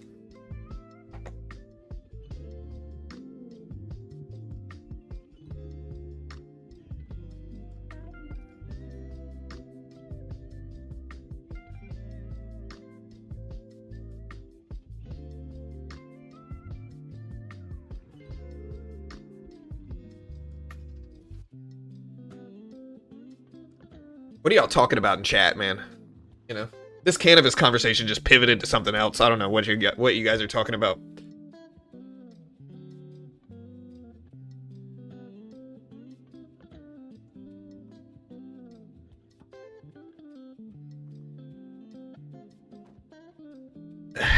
lesson learned here. I guess we are talking about traders and investors. So, I mean, not a shock, I guess. Fed Williams says, I do eventually see rates coming down. Fed is in a good position to balance its goal.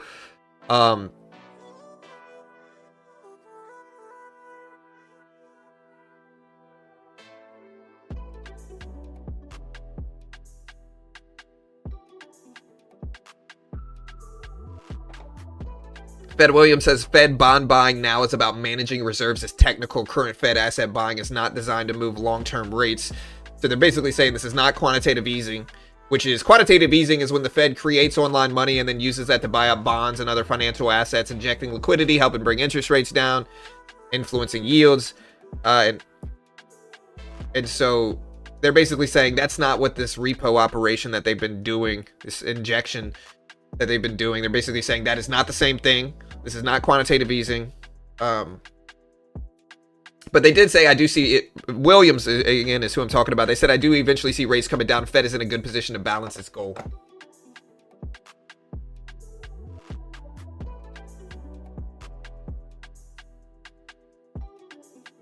Yeah, I'm just going to refuse to comment on some of these chat topics. I'm just going to refuse to comment. No comment from me. I'm not saying anything. What's up, Towers?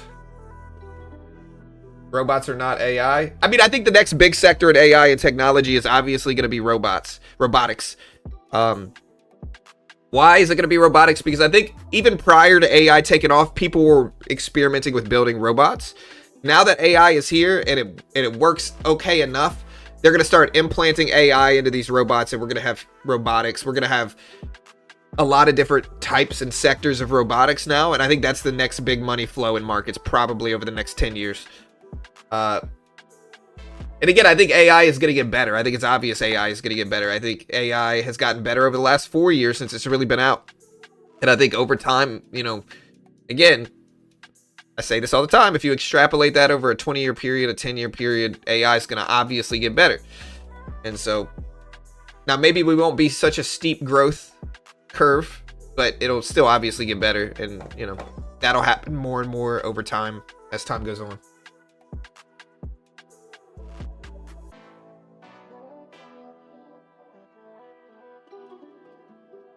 Flying cars next? I can't handle the chat right now. Y'all are right, man. I'm just not going to comment about any of the stuff y'all are talking about.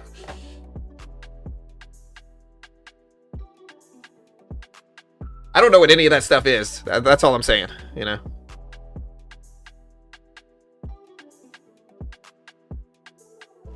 Triple witching is when all 3 major contract types expire the same day. Yeah, I'm still waiting for my hoverboard. I watched Back to the Future the other day. I'm waiting for it. All right, NASDAQ's very sideways, though, guys. I'm hanging out with the chat covering news because NASDAQ is boring today. Let's see what we get. Let's see what we get. Markets moved a lot yesterday, up and down big.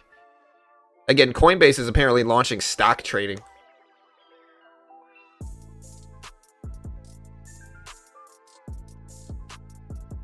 Again, Williams said, I do eventually see rates coming down. Fed is in a good position to balance its goal.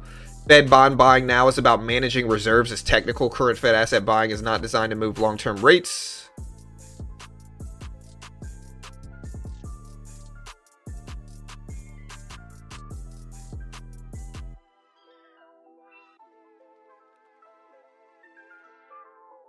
This AI really isn't new for robotics. I get it. Listen, I understand. But what I'm saying is that the potential for the robotics potential is much higher now because of AI.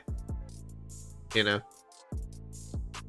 Like there's a different structure potential now in the robots because of AI. A different thinking structure is what I mean in the robots now because of AI. It's no longer as meticulous in terms of programming. I'm sure it might be even more complex now. But I think it's going to be easier to program because of AI. You know. Again, the White House said the president on Friday is going to announce more, quote, deals that will lower the prices of drugs and pharmaceuticals.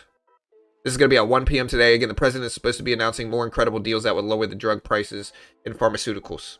1 p.m. today is when this is scheduled for right now, guys.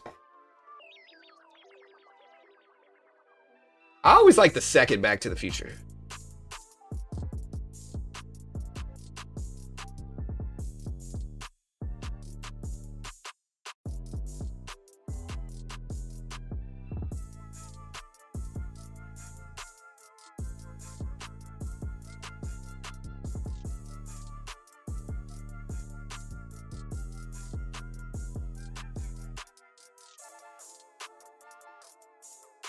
The SPY still red on the day. It was red the last time I looked at it.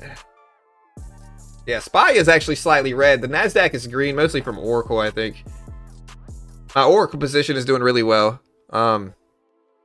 NASDAQ, again, green. Dow is green. SPY, S&P 500 is red today. Nike doesn't look terrible to me, to be honest. It doesn't look horrible. I'm not saying it looks necessarily good, but it doesn't look horrible to me either.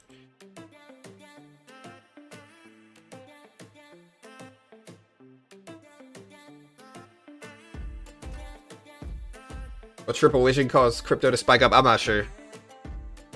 I think on the 26th we get crypto expiries as well. So that might be something to pay attention to. Again, William says feels pretty good about the economic base case.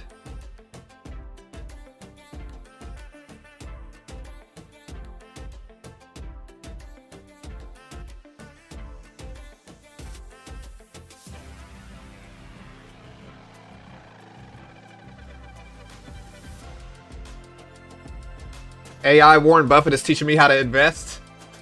Honestly, I think we're going to start seeing a lot of stuff like that. And I think one of the things we're going to see into the future is, even after people have passed away, we're going to start to hear, or we're going to start to see AI systems based around their logic and thinking that you can interact with. You know, I think that's something that we're going to see in the future as well, obviously.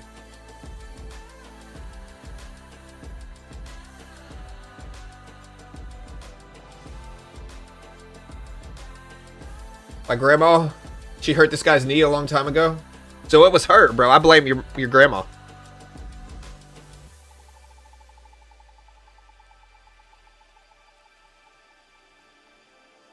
I like the second Back to the Future, personally. I like the first one. The first one's the classic one. I like the second one. The third one is... I've seen enough Westerns, you know. But the third one's good, too. I like it. I like all of them, you know.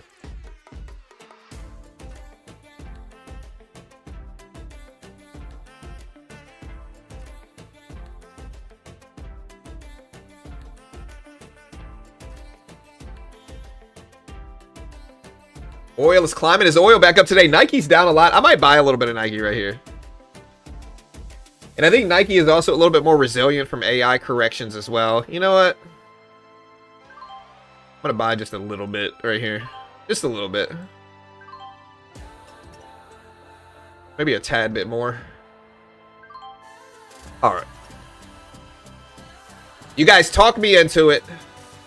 If I lose, I'm going to blame you guys. Remember, guys, I'm not an investment professional. Do not copy me. I'm not liable if you lose money. I have no idea what I'm talking about. I might be wildly wrong about anything and everything. Don't copy me.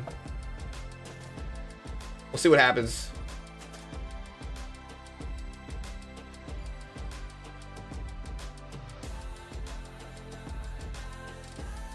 Again, if you want to check out Top Step, great way to help support the channel. No PDT rule in futures. We're going to day trade on Top Step today.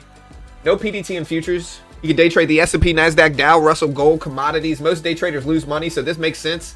Limiting your risk with something like this versus funding your own account thousands of dollars like I did and losing it, in my opinion, makes more sense. It's kind of like a souped up demo account. They give you a 50K demo, a 100K demo, whatever size package you choose. And if you pass the test, they fund you with a 90% split versus, you know, 100% funding your own account. So it's similar. If you fail, you lose 50 bucks, 100 bucks, whatever package you choose. Again, they're a sponsor of mine. I'm biased. They recently lowered activation fees and more. You can check them out here. Great way to help support the channel. But again, they pay me money. I am biased. I don't even claim to be a good trader. Don't copy me. Half the time, I have no idea what I'm talking about. 10% of the time, I'm right every time. Not an investment professional.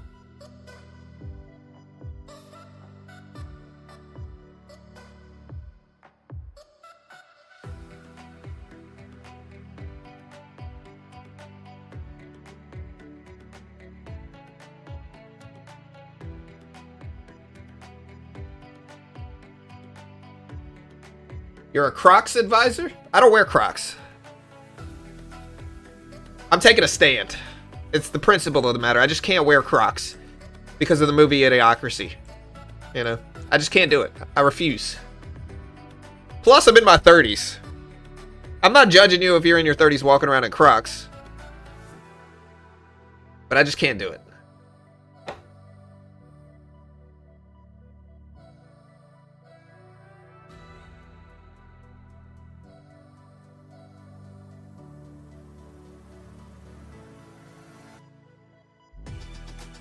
All right, guys. What are we going to get today? We got 30 minutes until the opening bell.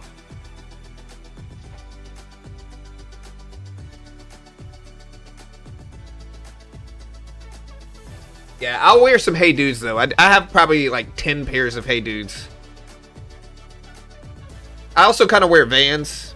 I wear Hey Dudes Vans mostly when I go out.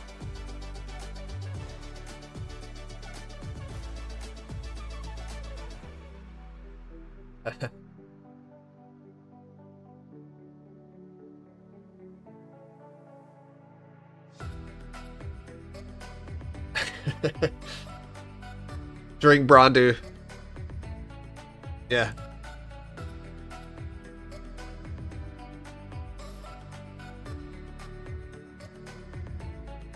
I don't have 10 pairs of socks. Dude, socks are mysterious, though. I started just buying a new pair of socks or a new package of socks every week. Because, dude, I can't find a matching sock ever. You know? Like, none of them match.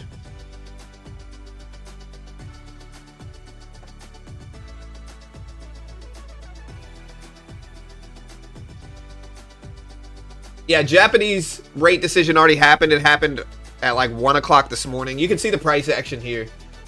This is the Japanese rate decision right here. So again, the Japanese rate decision, they raised rates 25 basis points as expected. Their rate is now 75 basis points, 0.75%, which is the highest it's been since the 90s. But this was overwhelmingly expected today. Most people already expected the Bank of Japan to raise rates 25 basis points. And then Ueda was less hawkish than expected, I would say. He was kind of neutral.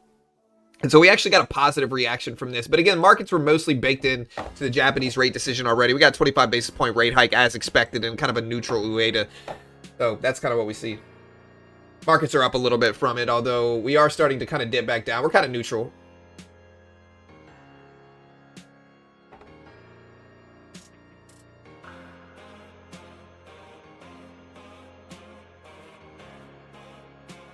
Yeah, since I hurt my knee, I haven't been wearing Hey Dudes. I've had to wear actual, like, shoes with shoestrings that actually tie.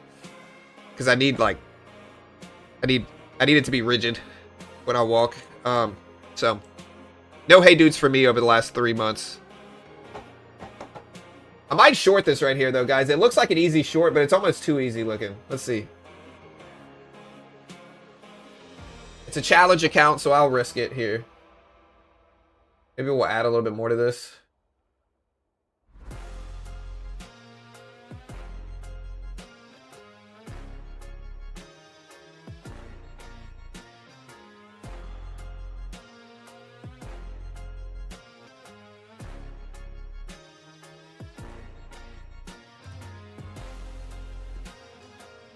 Alright guys, it's now 9 o'clock in the morning here.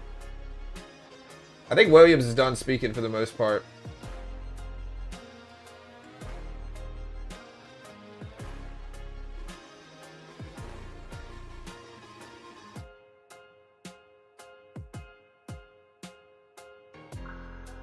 Start unloading this. 5 contracts left. Got some more down here. Oh, look at that. I'd love to see it. What a drop at 9 o'clock this morning, guys. I'm going to cut it right there. That's kind of best case scenario.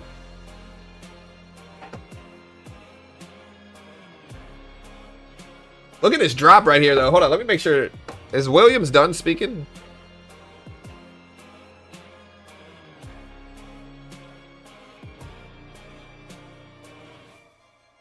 Again, Williams says the Fed is not doing quantitative easing right now with asset buying. This already happened, though.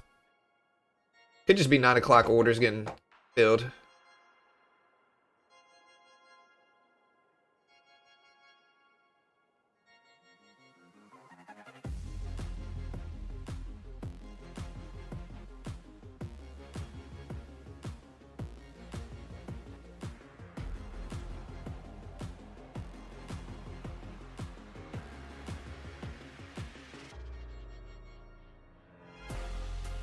Alright, we're starting to rebound back up a little bit.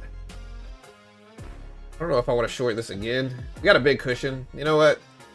We'll try. We'll add to this. If we get like a head and shoulders play. Small.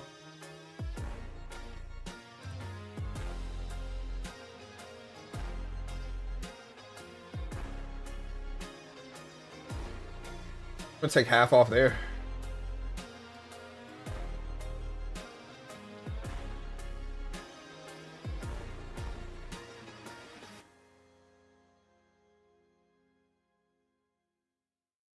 Started to dip. Let's see if it follows through.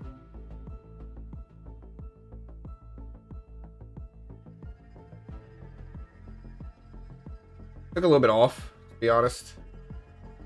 I'll hold the rest though. Not that I'm bearish, it's that I think markets are just a little wild today. I mean, I've been making money today though, so I think bearish has been correct. But I'm just scalping mostly, to be honest. There we go. All right, we're gonna cut that. Cut that. There we go. Look at that drop. I'm gonna cut that there too. Yeah, I mean, I don't think I'm bearish, I guess. But I think markets, the patterns have been bearish. Like, essentially, look. The longer term trend here has been a downward trend over the last few hours. We hit 275, rebounded all the way to the 200 exponential, and then got rejected underneath it, and then retested it here. So I shorted into that, and then we just got dumped back down. And so I think, I think that's a long-term downward trend continuation pattern. I think it works. Not always. Nothing works 100%, but I think it made sense to be bearish where I was.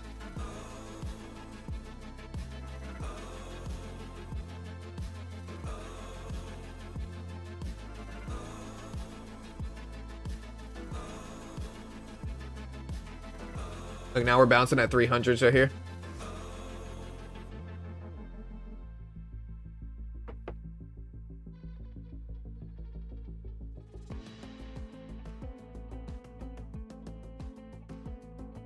Hey dudes are more diabolical than Crocs. Hey dudes look like normal shoes though. Crocs do not. That's the difference.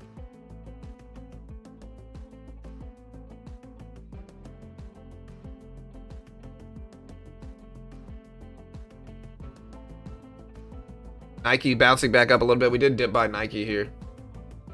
Anything else we got going on? Exporters sell 134,000 tons of soybeans to China for 2025-2026 delivery, according to the U.S. Department of Agriculture.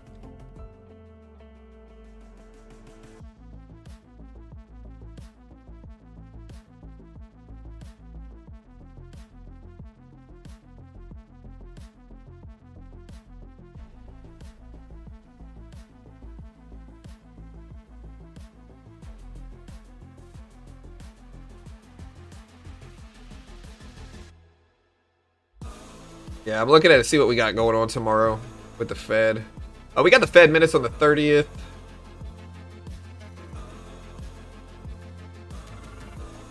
Look at the NASDAQ pop back up here. Nike's ripping back up too. Look at Nike.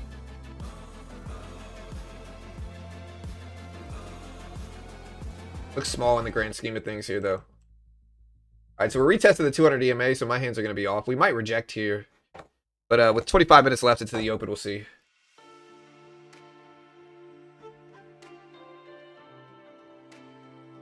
Good companies on the low are harder to come back now since earnings are almost over. Tech-wise, Wix probably the most reliable, growing, low PE, large window of profit, still trending up. You don't think the rise of AI programming is going to affect Wix, though? Long term? Wix has been in a downward trend essentially since 2021. I'm a little bit more skeptical in it. Nike's shooting up, though. It's at $59 right now.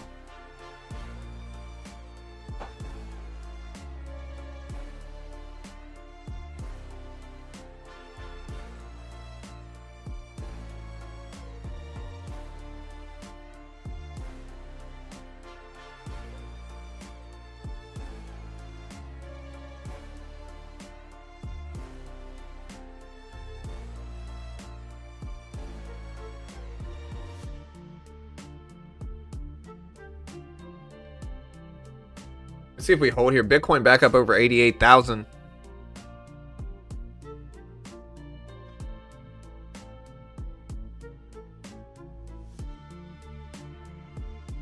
Honestly, I would upgrade the RAM on this computer to 64 gigs. That's like $1,000. RAM's ridiculous right now.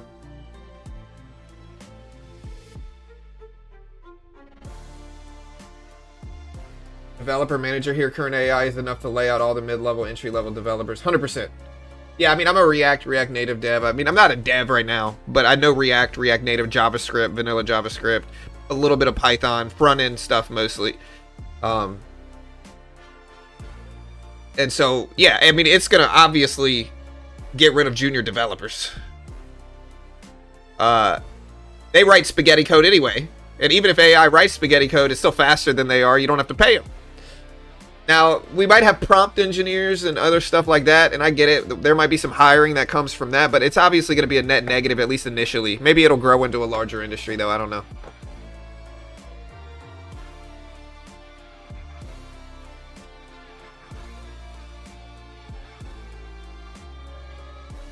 Yeah, I agree, Mo. You're probably right. It might not affect Wix. I'm not sure. Wix has been downtrending since AI started, though, you know.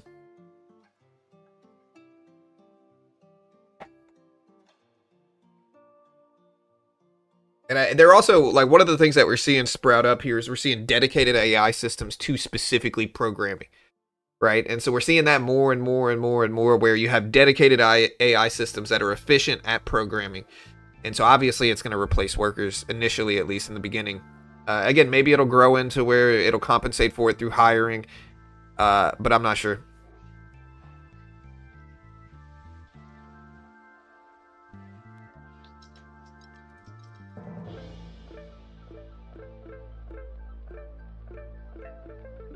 All right, we're starting to pop up. We're at 25,329s here.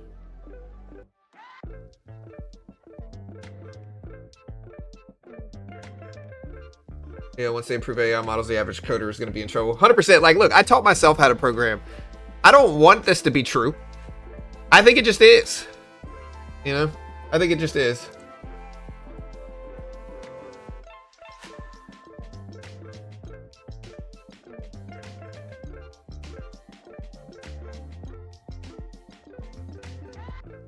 Yeah, like, I taught myself to program. I don't want this to be true. It just is. You know, how exactly is a rainbow made? How exactly does a sun set? How exactly does a posi track rear end on a Plymouth work? It just does. Okay, guys, that's how I feel about AI programmers. You know, respect to you if you know the quote, but again, I don't want this to be true. It just is.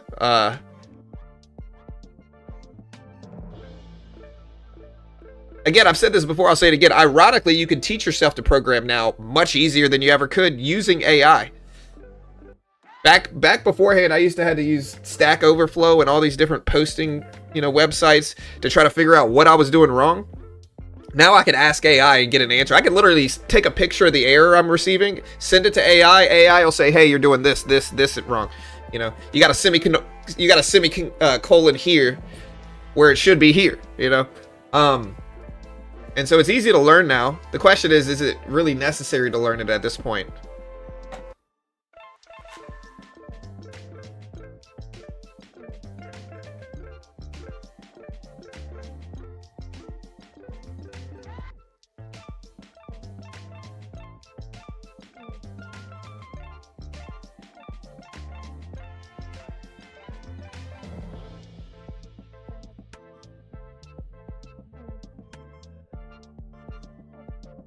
Yeah, I spoke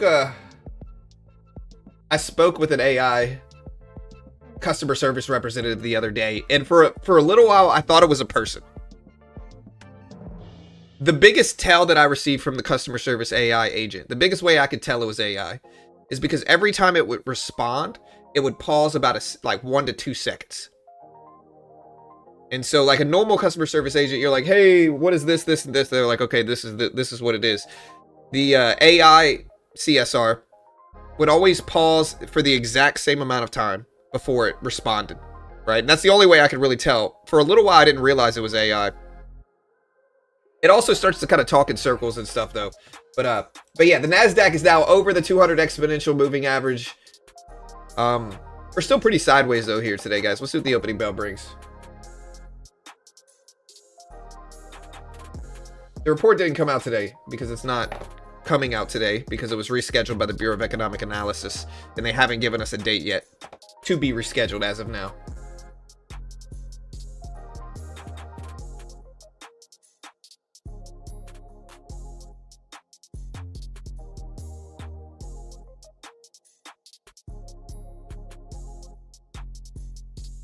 Real human will be conversation interruptions. Yeah, I'm the worst at that. I get so overzealous to relate to the person I'm talking to that sometimes I'll just blurt out things. You know, I'm bad with that. It's ADHD. You know, I'm doing my best. I'm not trying to.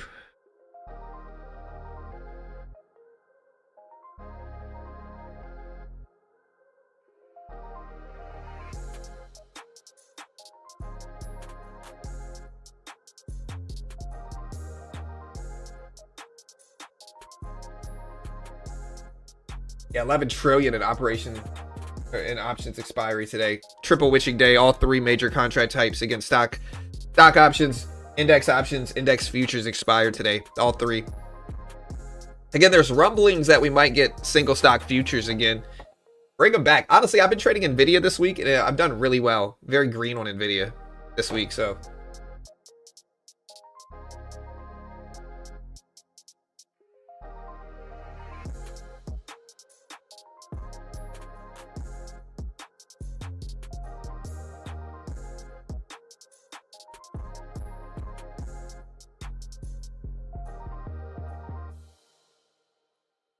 As a senior dev coming back from a 2-year career gap, I find even getting interviews impossible. Yeah, 100%. It's going to be hard right now. I'm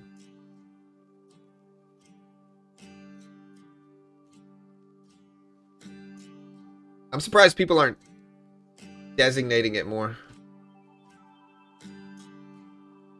Hey, how you doing? Oh, okay. I want to say hey to Carol? You don't have to come on. It's up to you.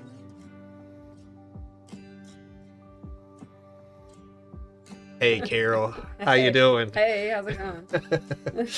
How you doing? Yeah. All right. Yeah. All right. That's cool. All right. I'll be back. All right. Text me. All right. I love you. Give me a coffee, like a regular coffee. Plain, regular black coffee. Give me a bacon, egg, and cheese. Where are you going? Hold on. Hold on.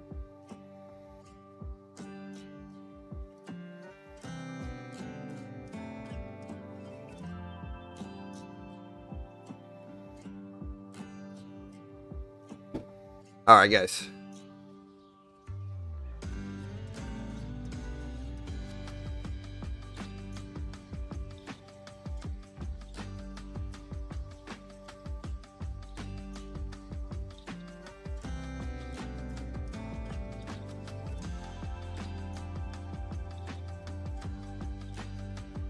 I'm still mad at my middle school economics class sending me home with a baby doll to the father as a 12-year-old. At least you got a baby doll. I got an egg, okay?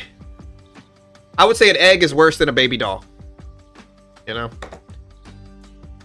And if I broke the egg, instant judgment. Everybody's like, look at this guy. You know? Terrible dad.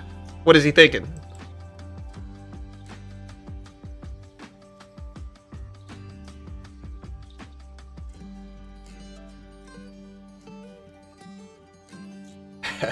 What's the water bill? Let me check. Y'all bullish or bearish on my water bill? The Nasdaq's pushing up right now, though.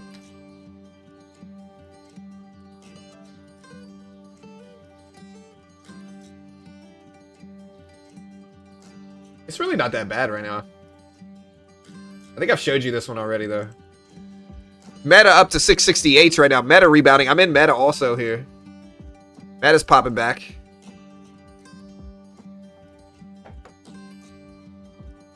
My water bill is $4.46.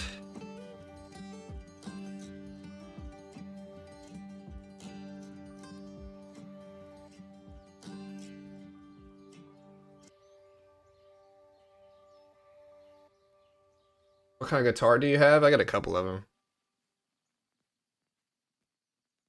I don't remember what my acoustic guitar is. Not an Ovation or anything super nice. I don't play it enough. I've got 2 electric guitars that I play a little bit more.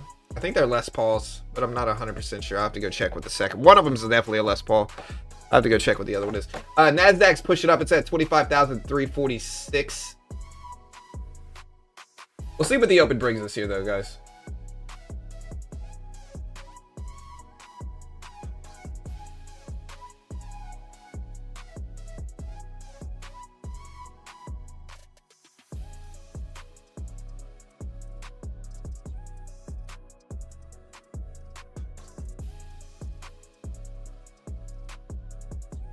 We're at 25,350s.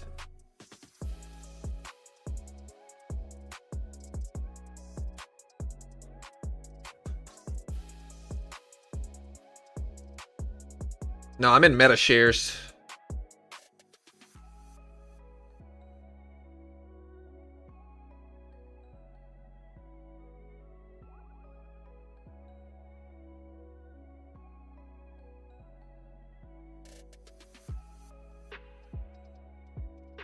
Would you rather your kids be more business smart or social smart? I'd rather them be both.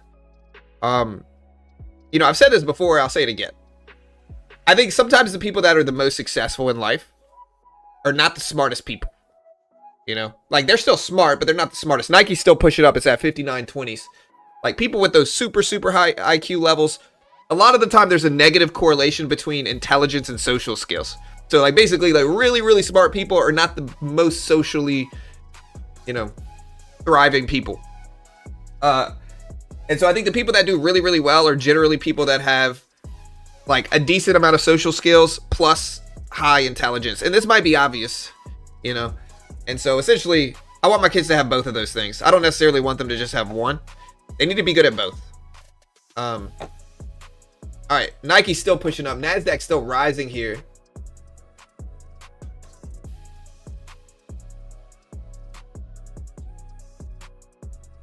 Tesla price target raised to 444 at Truist. Here's Tesla right here. Nasdaq's starting to pop up here. We're at 25,360s. Japanese finance minister says deeply concerned about recent FX moves. There was no discussion on Forex at the G7 meeting. We'll take appropriate action against excessive FX moves. I believe communication between myself and Bank of Japan's Governor Ueda is good. I expect the Bank of Japan to conduct appropriate monetary policies to sustainably and stably hit its price target. So the Japanese finance minister is speaking right now. He said alarmed over FX moves.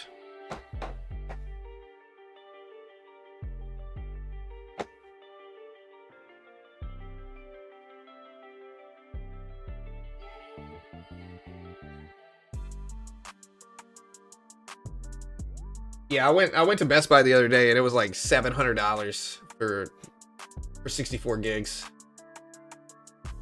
All right, guys, Nasdaq's still pushing higher here. Look at this big move up. Again, Tesla price target was raised. Bitcoin actually falling down a little bit. Nike actually moving up some here, though. Again, we got 11 minutes until the opening bell. We'll see what we get.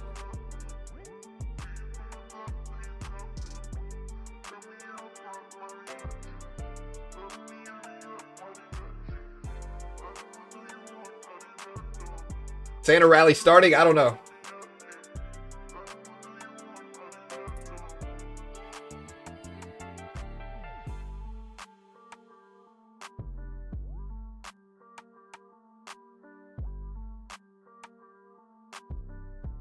Yeah, I like my Les Pauls. They're pretty good.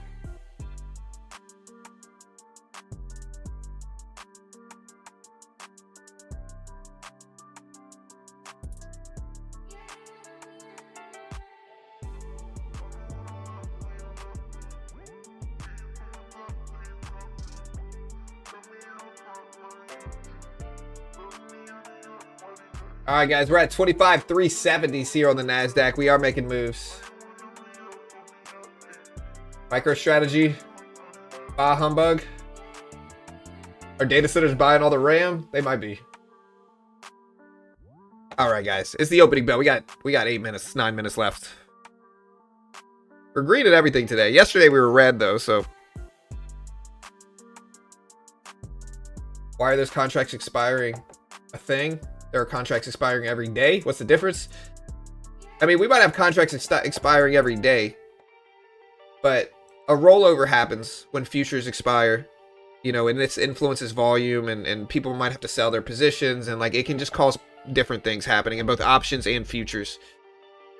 This happens quarterly. This is the quarterly expiry. Like if I'm trading futures, right, and Top Step X automatically does it for me, but if I'm trading futures, every quarter I have to roll over to the new, more liquid contract to day trade futures. And so that also has with options. And so when all of it is consolidated to one specific day, which happens once every quarter, it can cause volatility.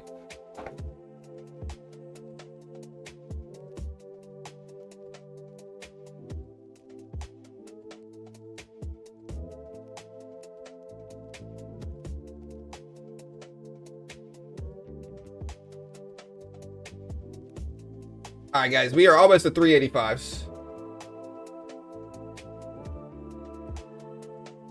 Yeah, MicroStrategy had a tough time, man. It's up today, though. It's at 163s. It's still flat over the last week, though.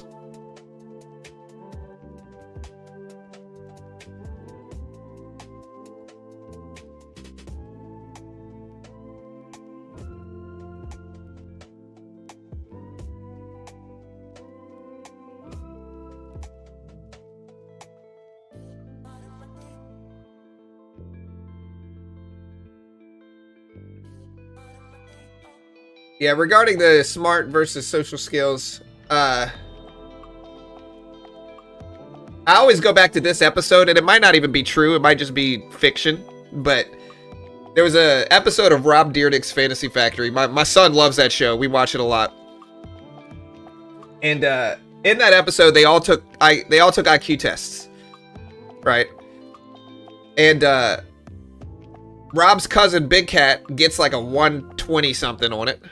You know, Drama, his other cousin, gets like a 115 on it or something like that. And Rob, the most successful guy in that group, gets like a 103 or something like that, which is basically average. But he's the most successful guy. He's almost a billionaire now. He's like worth hundreds and hundreds of millions of dollars because of his ridiculousness VH1 and MTV contracts. And so the person that scored the least on that test was the most successful. And I think it was attributed to just perseverance. Like he just keeps building things without worrying about failure. And maybe there's a lesson there. I don't know. But and he's funny. And he has good social skills. So, you know, maybe that's like a thing.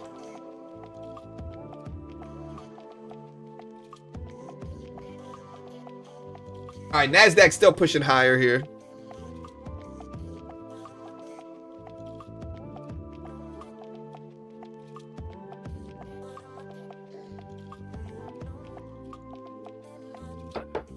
All right, so Carnival Cruise. All right, so U.S. dollar trims gains against the yen after Japan comments on rapid FX moves. So this is mostly due to the Bank of Japanese Finance Minister Katayama saying they're deeply concerned about recent FX moves. There were no discussion on Forex at the G7 meeting, and that will take appropriate action against excessive FX moves. I believe communication between myself and Bank of Japan's Governor Ueda is good. And he said, I expect the Bank of Japan to conduct appropriate monetary policy to sustainably and stably hit its price targets. Look at these drops here, though. Whoa. This is probably the market on open causing this drop. Market on open causing these drops. Let's see if it stables out a little bit ahead of the opening bell in about 4.5 minutes.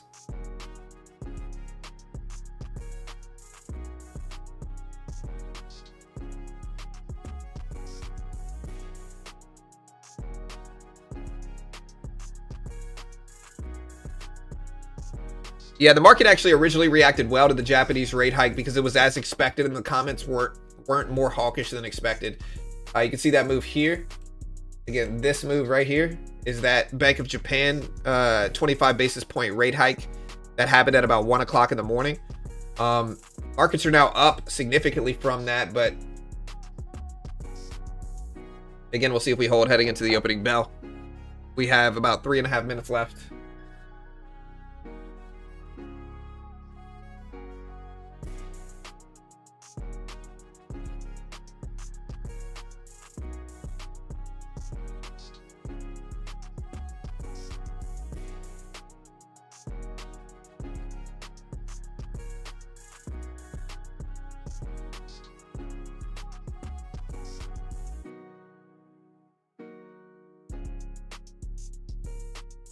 Fitch rating says U.S. corporate debt rates ease as Fed cuts loom and redefault risks persist, according to Fitch. They said on the 19th of December today, in November, the high-yield TTM default rate declined to 2.8 from 3% in October, while the leveraged loan TTM default rate dropped to 5% from 5.3, according to Fitch. December U.S. corporate distressed and default monitor. Fitch previously reported a TTM loan default rate of 5% for September and October in its U.S. distress and default monitor. I don't know if that's affecting things. Again, markets are turning down here. This is probably the market on open causing this big slump based off of just volume. Again, but corporate default rates essentially ease as the Fed cuts loom, but redefault risk persists. All right, guys, we got 2.5 minutes. Bull or bear on the day, guys. Bull or bear. We did a poll earlier this morning. We got almost 1,200 votes. 56% are bullish. 44% are bearish. Put bull or bear in chat for the open. Let me know.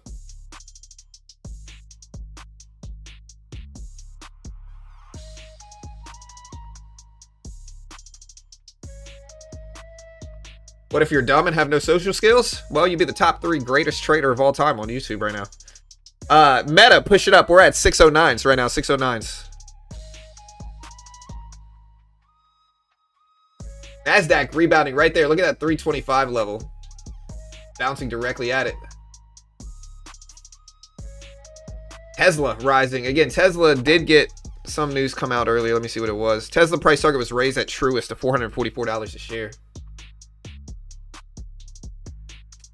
Yeah, but Tesla's at $490 right now.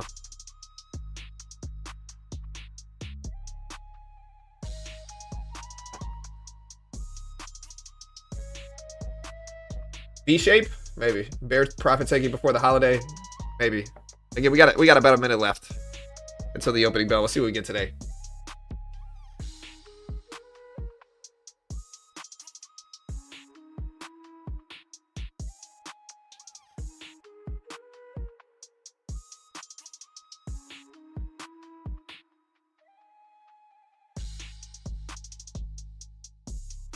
Look at NVIDIA, guys. This is NVIDIA shooting up some here as well.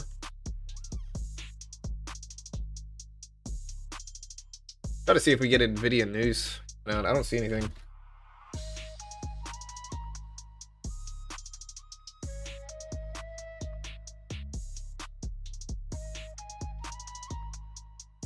Again, Truist maintained a buy on NVIDIA. Price target was raised to $275 for it.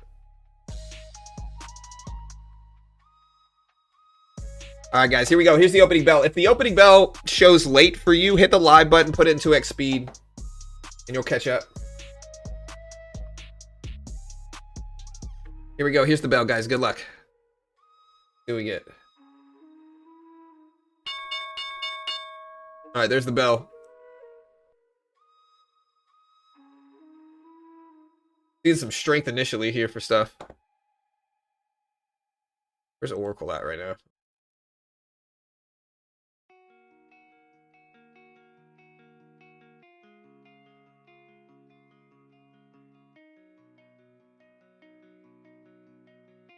There's the bell.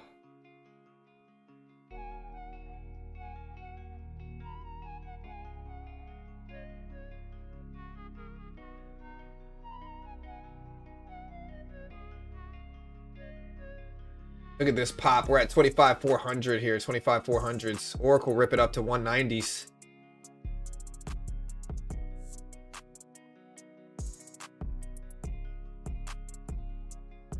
Again, it's still too early. We're not even a minute into the day yet, so we got to let things settle some, I think, here. But so far, so good.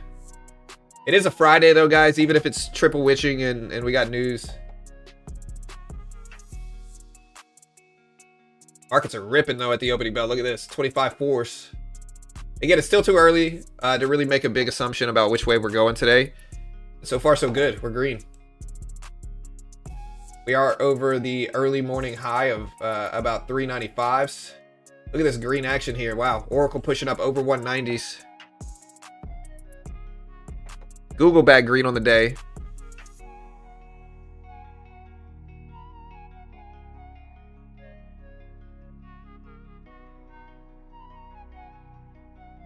Not a top step rule. I can day trade right now if I wanted to. It's not top step restricting me from doing that. This is just my own rule. This is whippy. I'm not, look, every time we get a big move, it doesn't mean I have to take it. You know, and I think that creates FOMO for traders. And you don't want to look at it that way. You don't want to look at it like every big move you have to make money on. That's a terrible mindset, to be honest, because it's going to force you to overtrade and take more risks and all that stuff. I'd rather things settle down a little bit and pick a trend before I jump in versus trying to jump on every big move, regardless of whether it's at the opening bell or not, you know. I don't really see anywhere to enter here either. We don't have any big enough pullbacks for my taste. My investments are doing good though, so still up really, really good on my investments today, which is nice. Oracle specifically, Nike's very green, Meta's green, you know.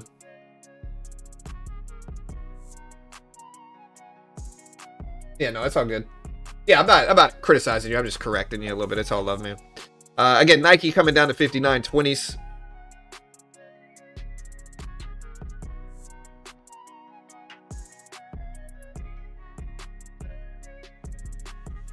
Again, we're over 450s here. Nvidia up to 178s.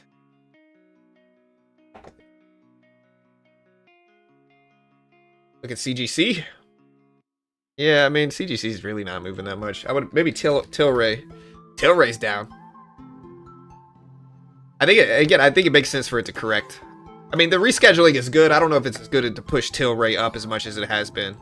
I know it got reverse split not that long ago, but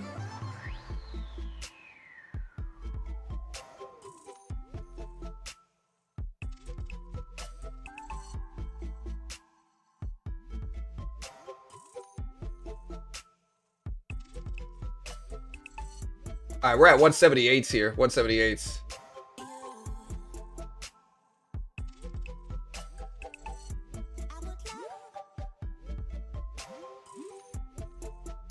Yeah, my rule is 4 to 5 minutes after the opening bell, but everybody's different. If we get a dip down to like 400 here, I might buy this, but I gotta wait for it.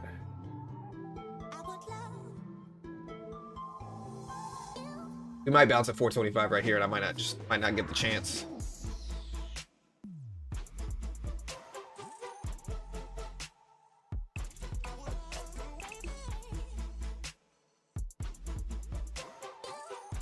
Yep, 425. That level right here. Look at Nvidia, guys. Nvidia up to 178s.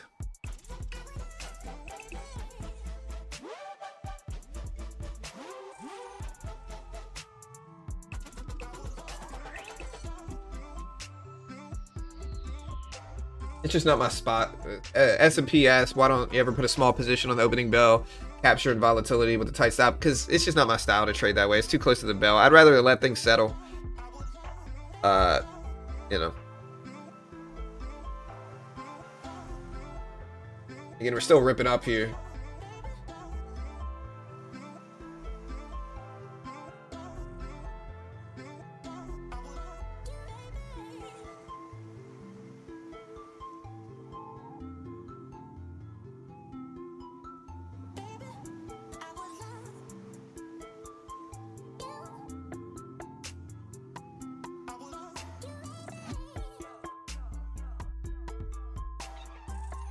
Oracle bouncing at that VWAP level.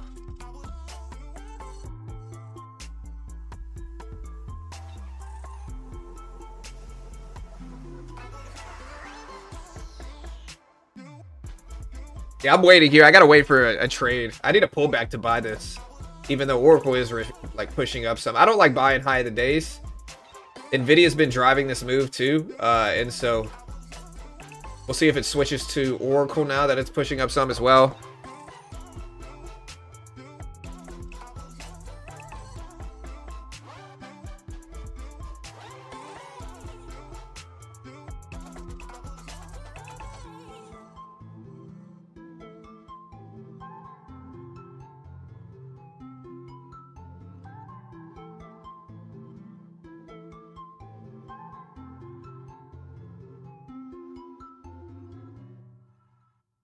Yeah, again, I might buy 400, but I gotta wait for it here.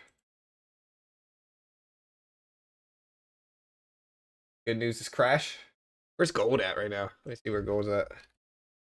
Gold now green on the day at 43.65. Still pretty close to its all-time high levels.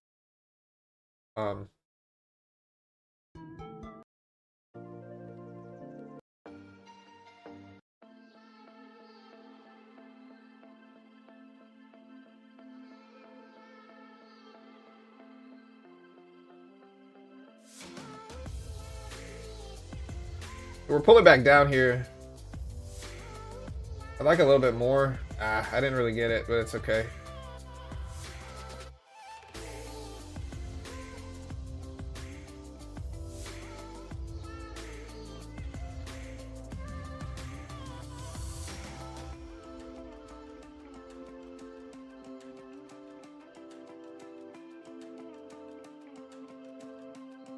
Go. Pick some off there. I might add back some size on a dip here.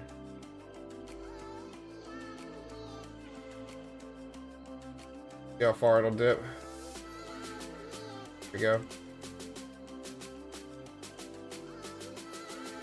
Add some back here. Again, this is a challenge account, by the way, guys. I've been telling you that all morning, but I don't want to see it reject at 425 now. But I want to build up $1,500 in profit. I got a bunch of resets here, and so see if we can. Should I go max size for the stream? I wanted 400, but we ended up getting in and out too quickly here. There we go. There we go.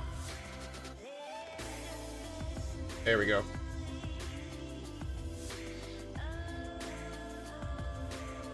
Hold the rest, see if it pushes up some more. There we go. Add some size here. Cut it there. Get out there. Yeah, so I'm up about 900 on this one. I want 1,500 though.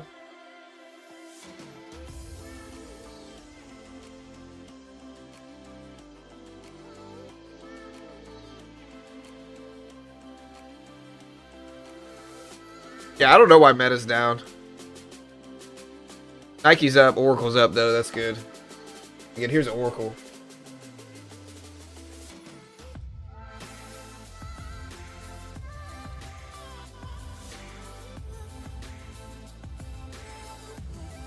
Again, check out Top Step. You want to help support the channel. Here's the link. Great way to learn how to day trade when most day traders lose money.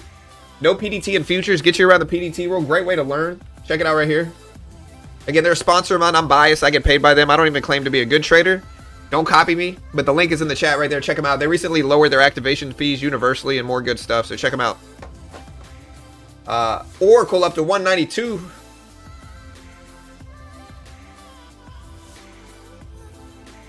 I'm going to take a little bit more off in Oracle here, I think. Like, look, Oracle's up. My Nike trade is up. What do I want to... Okay, yeah, we'll go ahead and take just a tad bit off right here.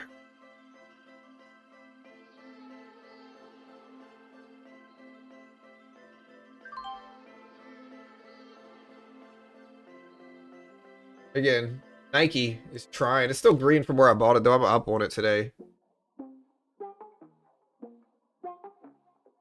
See if it gets back over 60.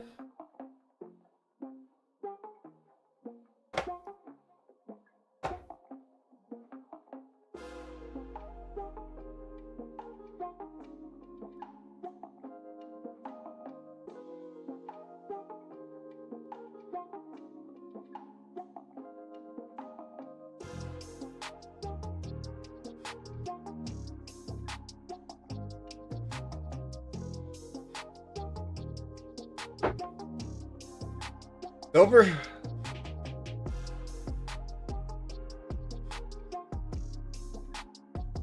Look at Nvidia. Nvidia just broke highs of the day, got up to 178.50s here. How you guys doing? You guys red or green today? I got such a big cushion on this account. I kind of want to trade it, but I'm gonna short this actually here. I'm gonna start scalping up, see if I can scalp up to 1,500 in profit or so. We break over 450. I gotta just cut this quick, I think.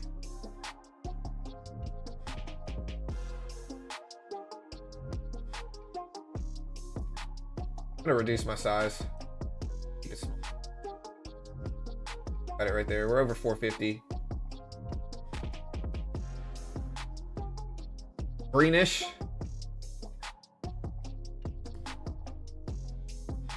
Yeah, for sure. Definitely a little riskier.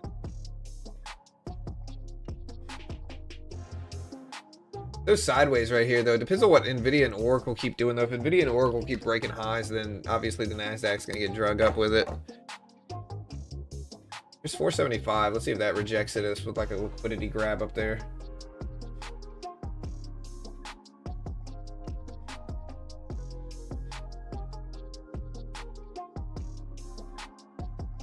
Time for Hunt Brothers to come out of retirement. Do they sell pizza? Is that them? I don't know if I'm not remembering the pizza brother name correctly.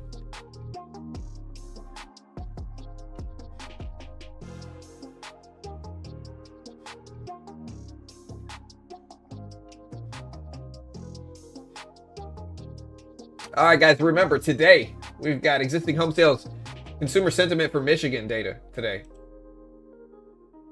All right, look at this rip over 475s. 25.5 is right here.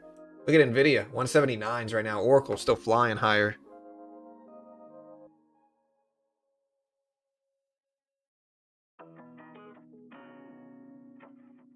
It is pizza.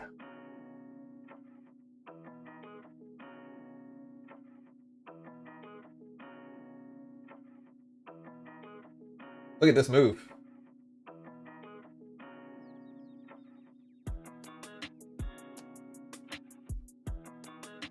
Copper is headed for weekly gains. Let's see what else. Nvidia flying up. Whoa. Bulls are in control right now.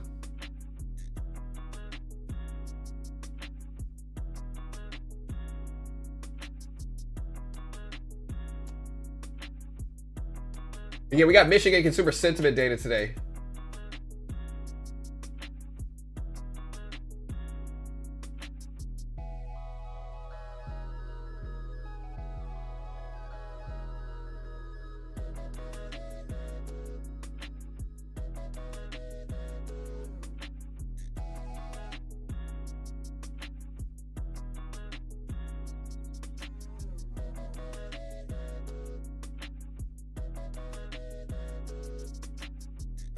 Wow. Look at these moves here, guys. I'm almost wanting to short this. Do I dare? I think so. Do not copy me. This is a challenge account I'm playing with today. Do not copy me. I want to make $1,500 in profit on it. I'm only up 800, 700 right now. I'm hoping 550 rejects, but man, I'm just getting punished on this one. No, we'll risk it for the stream.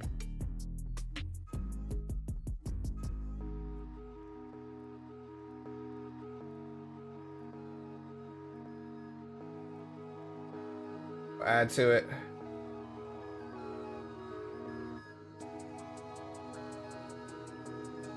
We've just had such a crazy move already. There we go. Break a screen. There we go. All right. Okay.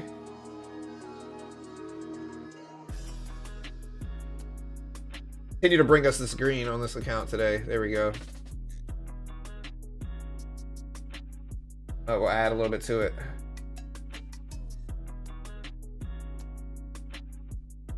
Bit off there.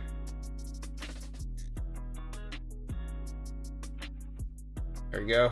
Take a little bit more off. Take a little bit more off. I'll hold the rest flat. And there we go. We're out. We made money on that one. That's good. Man, Oracle, guys. 195. I was waiting for my dip buy to work here on Oracle. And it definitely did.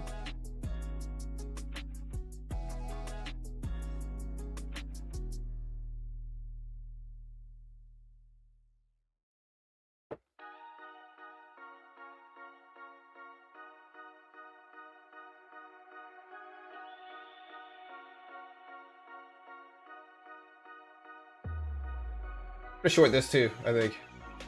Small, very small. Do not copy me. Again, do not copy me.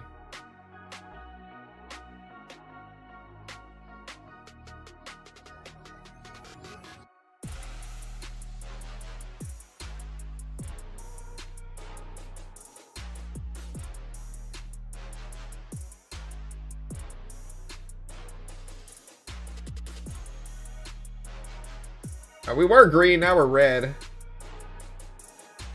Oh, okay, I gotta cut that immediately. Do not copy me today. It's triple witching day. There's a lot of volatility. I'm just kind of... Again, NVIDIA up to 180s. Oracle is not stopping either. So, do not short with me here. Somehow we got out all right, but...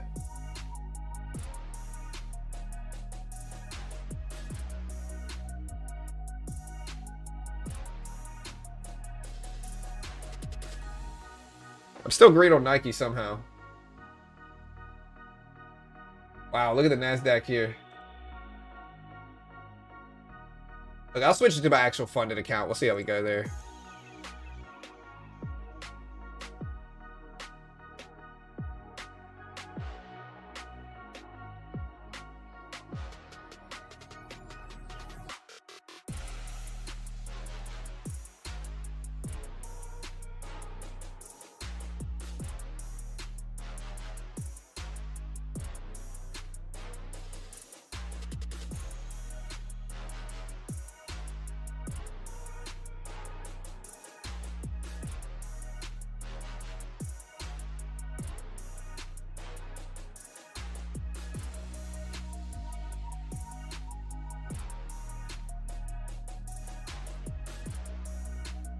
All right, so I did it. I made basically 1,500 in that account. But again, we're gonna trade our actual funded account now. PCE does not come out today, guys. It comes out, I don't know when it's coming out for October or November. We're gonna get an update to August, September, or no, July, August, and September PCE inflation on the 23rd on Tuesday next week. That's the next PCE report coming out. It doesn't come out at 10 o'clock today. Clarify. Yeah, we got consumer sentiment at 10 a.m. We'll see what that looks like as well. That drops at about 11 minutes. 11 minutes for Michigan consumer sentiment and inflation expectation. Yeah, now I'm on my actual funded account. I don't know if I want to take any of this. I need to pull back to like 500. Give me the 500 dip. I'll take it, but I gotta wait for that. 500's right here. Not an investment professional, guys. I'm not liable if you lose. That's the 500 dip right there.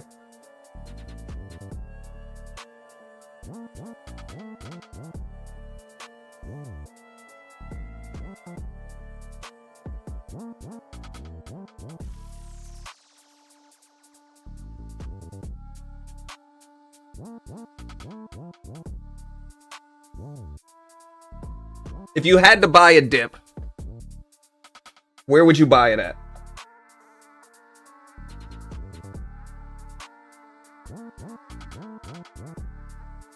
How much dip could a dip buyer dip if a dip buyer could buy dips? I guess is what I'm trying to say. I'm looking at 25 500s here. Again, the problem is that NVIDIA and Oracle have both pushed up so much that I'm skeptical of any small pullback. I'm looking at 25 500s right here, 25 5s. That's a big psychological round number.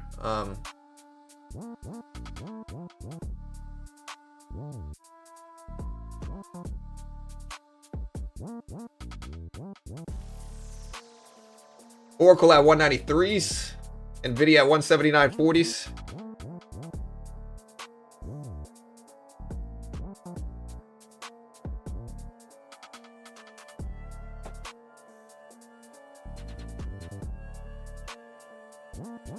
This consolidation is not what I want here.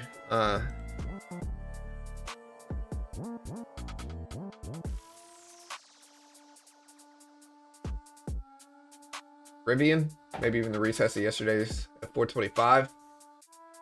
Yeah, so down here. That'd be a large dip though. A little bit too much of a dip for me. Alright, I've scaled out of most of my Oracle position. It's starting to pull back now, but I'm less worried about it since I scaled out. And I'm still very green on the day.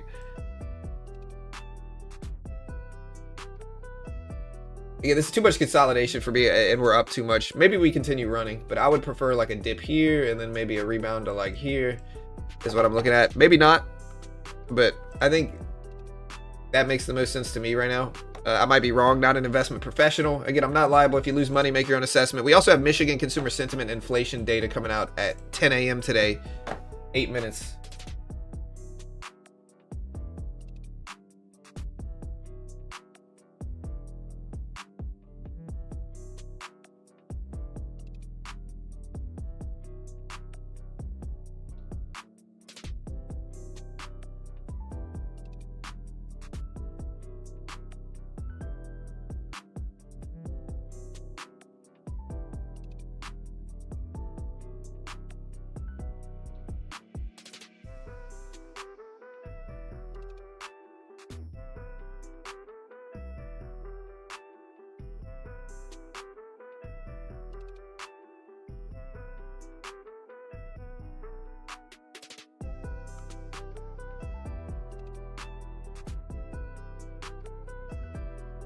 You know, I'm seeing all these big names post that a PCE inflation report is coming out.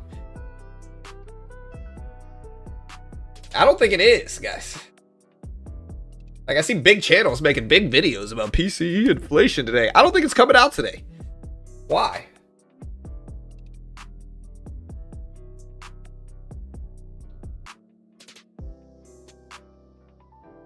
I'm just saying, you guys know who told you the truth. You're welcome. Meta over 605s right now. Technically green on the day again. My Nike trade's the only... I'm not worried about Nike. But it's the only trade where I'm just kind of like, I don't want this thing to get a slump down to like $50 a share. It's not a big position, though. It's small regardless. And I'm very green on stocks today. I don't think I'd go red no matter what, just based off of Oracle and everything else that I've scaled out of. Maybe I should have tried to day trade NVIDIA again today. I've been doing really well day trading NVIDIA. Every single morning I've made money doing it. Every single morning I've tried to do it, I've made money doing it. Alright guys, we got 6 minutes left. Nasdaq's very, very choppy. Again,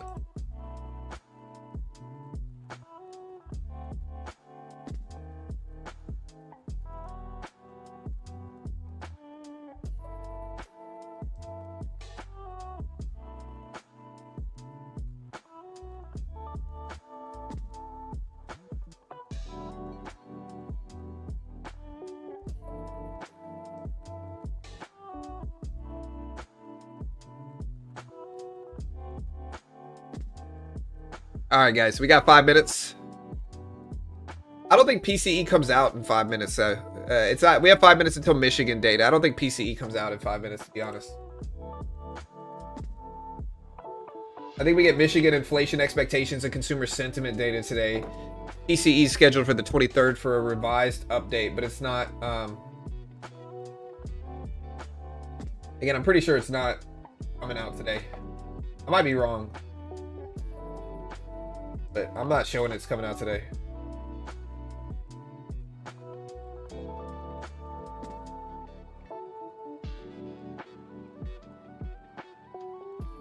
Yeah, I don't think it says it anywhere else, though, besides Bloomberg. I think it's just Bloomberg that says that.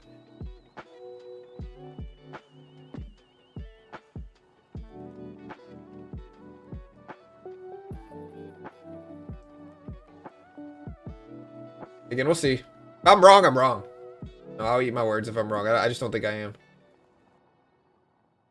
Yeah, I mean, I'm watching it. I'm watching it. If it comes out today, I'll cover it, but I just don't think it is. Again, the reason I don't think it is because when you look at the PCE inflation by the Bureau of Economic Analysis, which is who compiles the data, is the Bureau of Economic Analysis. They're the one that released PCE inflation. If you look at it, current release here is from September. It released December 5th. The next release is an update on July, August, and September data on December 23rd. If you look at the actual schedule from the BEA here,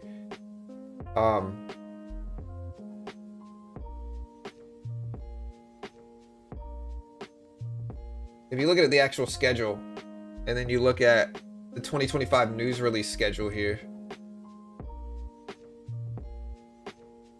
the original date of the 29th for personal income and outlays for November is to be rescheduled. So I don't think it's coming out today. Yeah, originally people said it was at 8:30. Now they're saying 10. Again, I don't think it's coming out today. I think they would have told us it was coming out today if it was.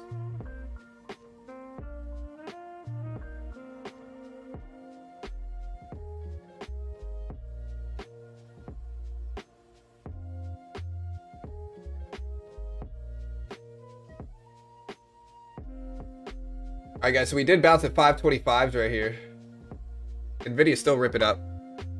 Again, we got 3 minutes. What we do have coming out today, outside of PCE, what we do have coming out today is we get Michigan consumer sentiment and inflation expectations.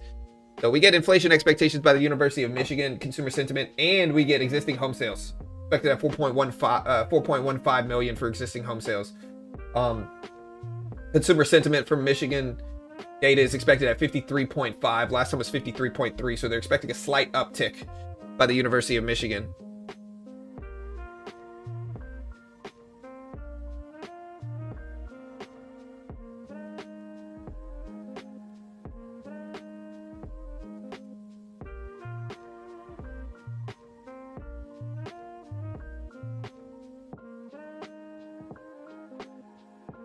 All right, here we go, guys. We got 2 minutes left. Let's see what it shows. Again, I don't think it's going to be anything big. But we'll see. I'll wait for it. We'll see what happens. But I don't know how much this is going to move markets either. Look at Nvidia, though. Oh, testing highs of the day again at 119. It's right at the highs of the day. Just broke highs of the day for Nvidia. Oracle's still pushing higher here. And again, if I'm wrong, I'll eat my words and make fun of myself. Most of the other sources don't have this.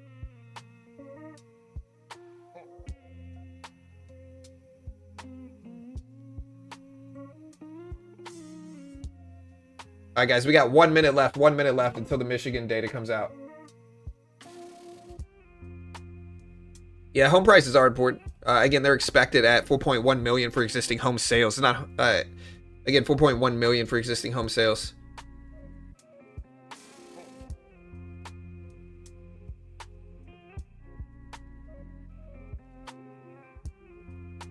$40. President also speaks at 1 o'clock today, I think. Again, consumer sentiment is expected at 53.4. Last time it came in at 53.2, I think.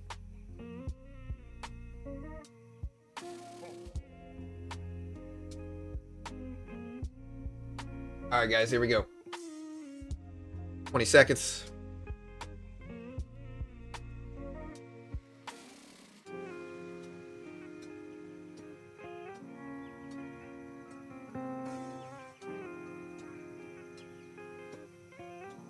All right, we got 3 minutes. 3 minutes. Yeah, existing home sales showed up at 4.13 million. 4.13 million. Inflation expectations.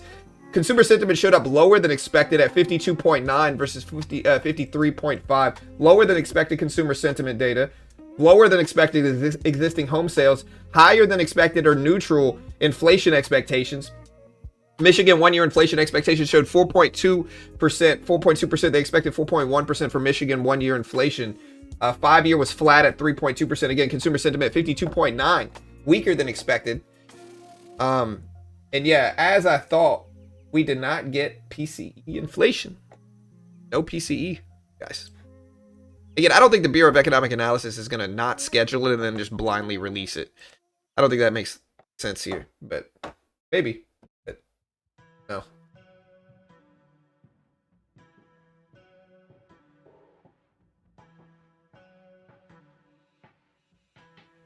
Market liked this, though. Again, we went from...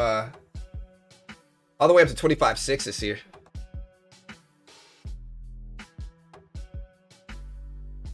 I'm never wrong. At least I don't think I am. Definitely never wrong. 2025 John. A lot of it's sarcasm, though. I mean, some of you guys get it. Some of you guys don't. That's okay.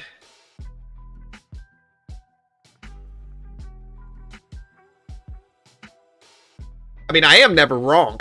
But top 3 most wrong ever is what I'm saying. But yeah, we didn't get PC inflation. Again, Michigan consumer sentiment lower than expected at 52.9 versus 53.5. Existing home sales at 4.13 million versus 4.15 million expected.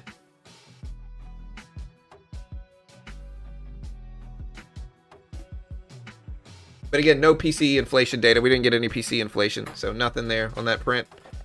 I'm not going to say I told you guys so. You know.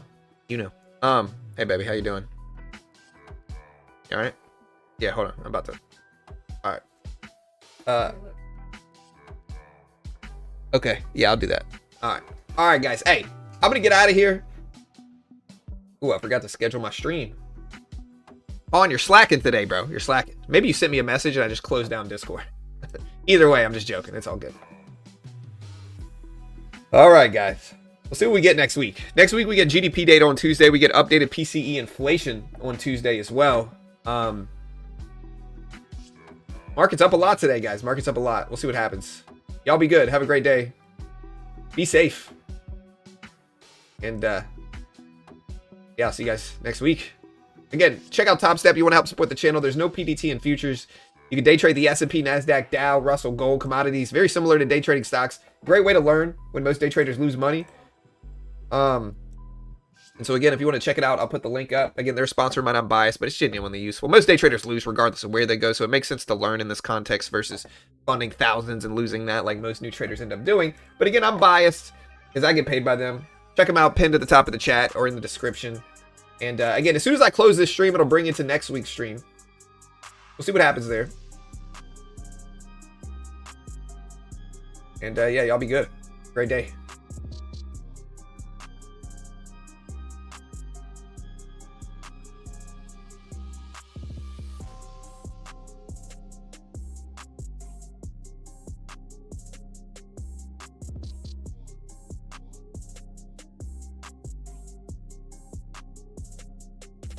Sorry, I'm clicking buttons over here. I'm closing it. I'm closing it. All right, guys. Y'all be good. Have a great day. I'll see you guys later. Have a good weekend. Have a safe weekend.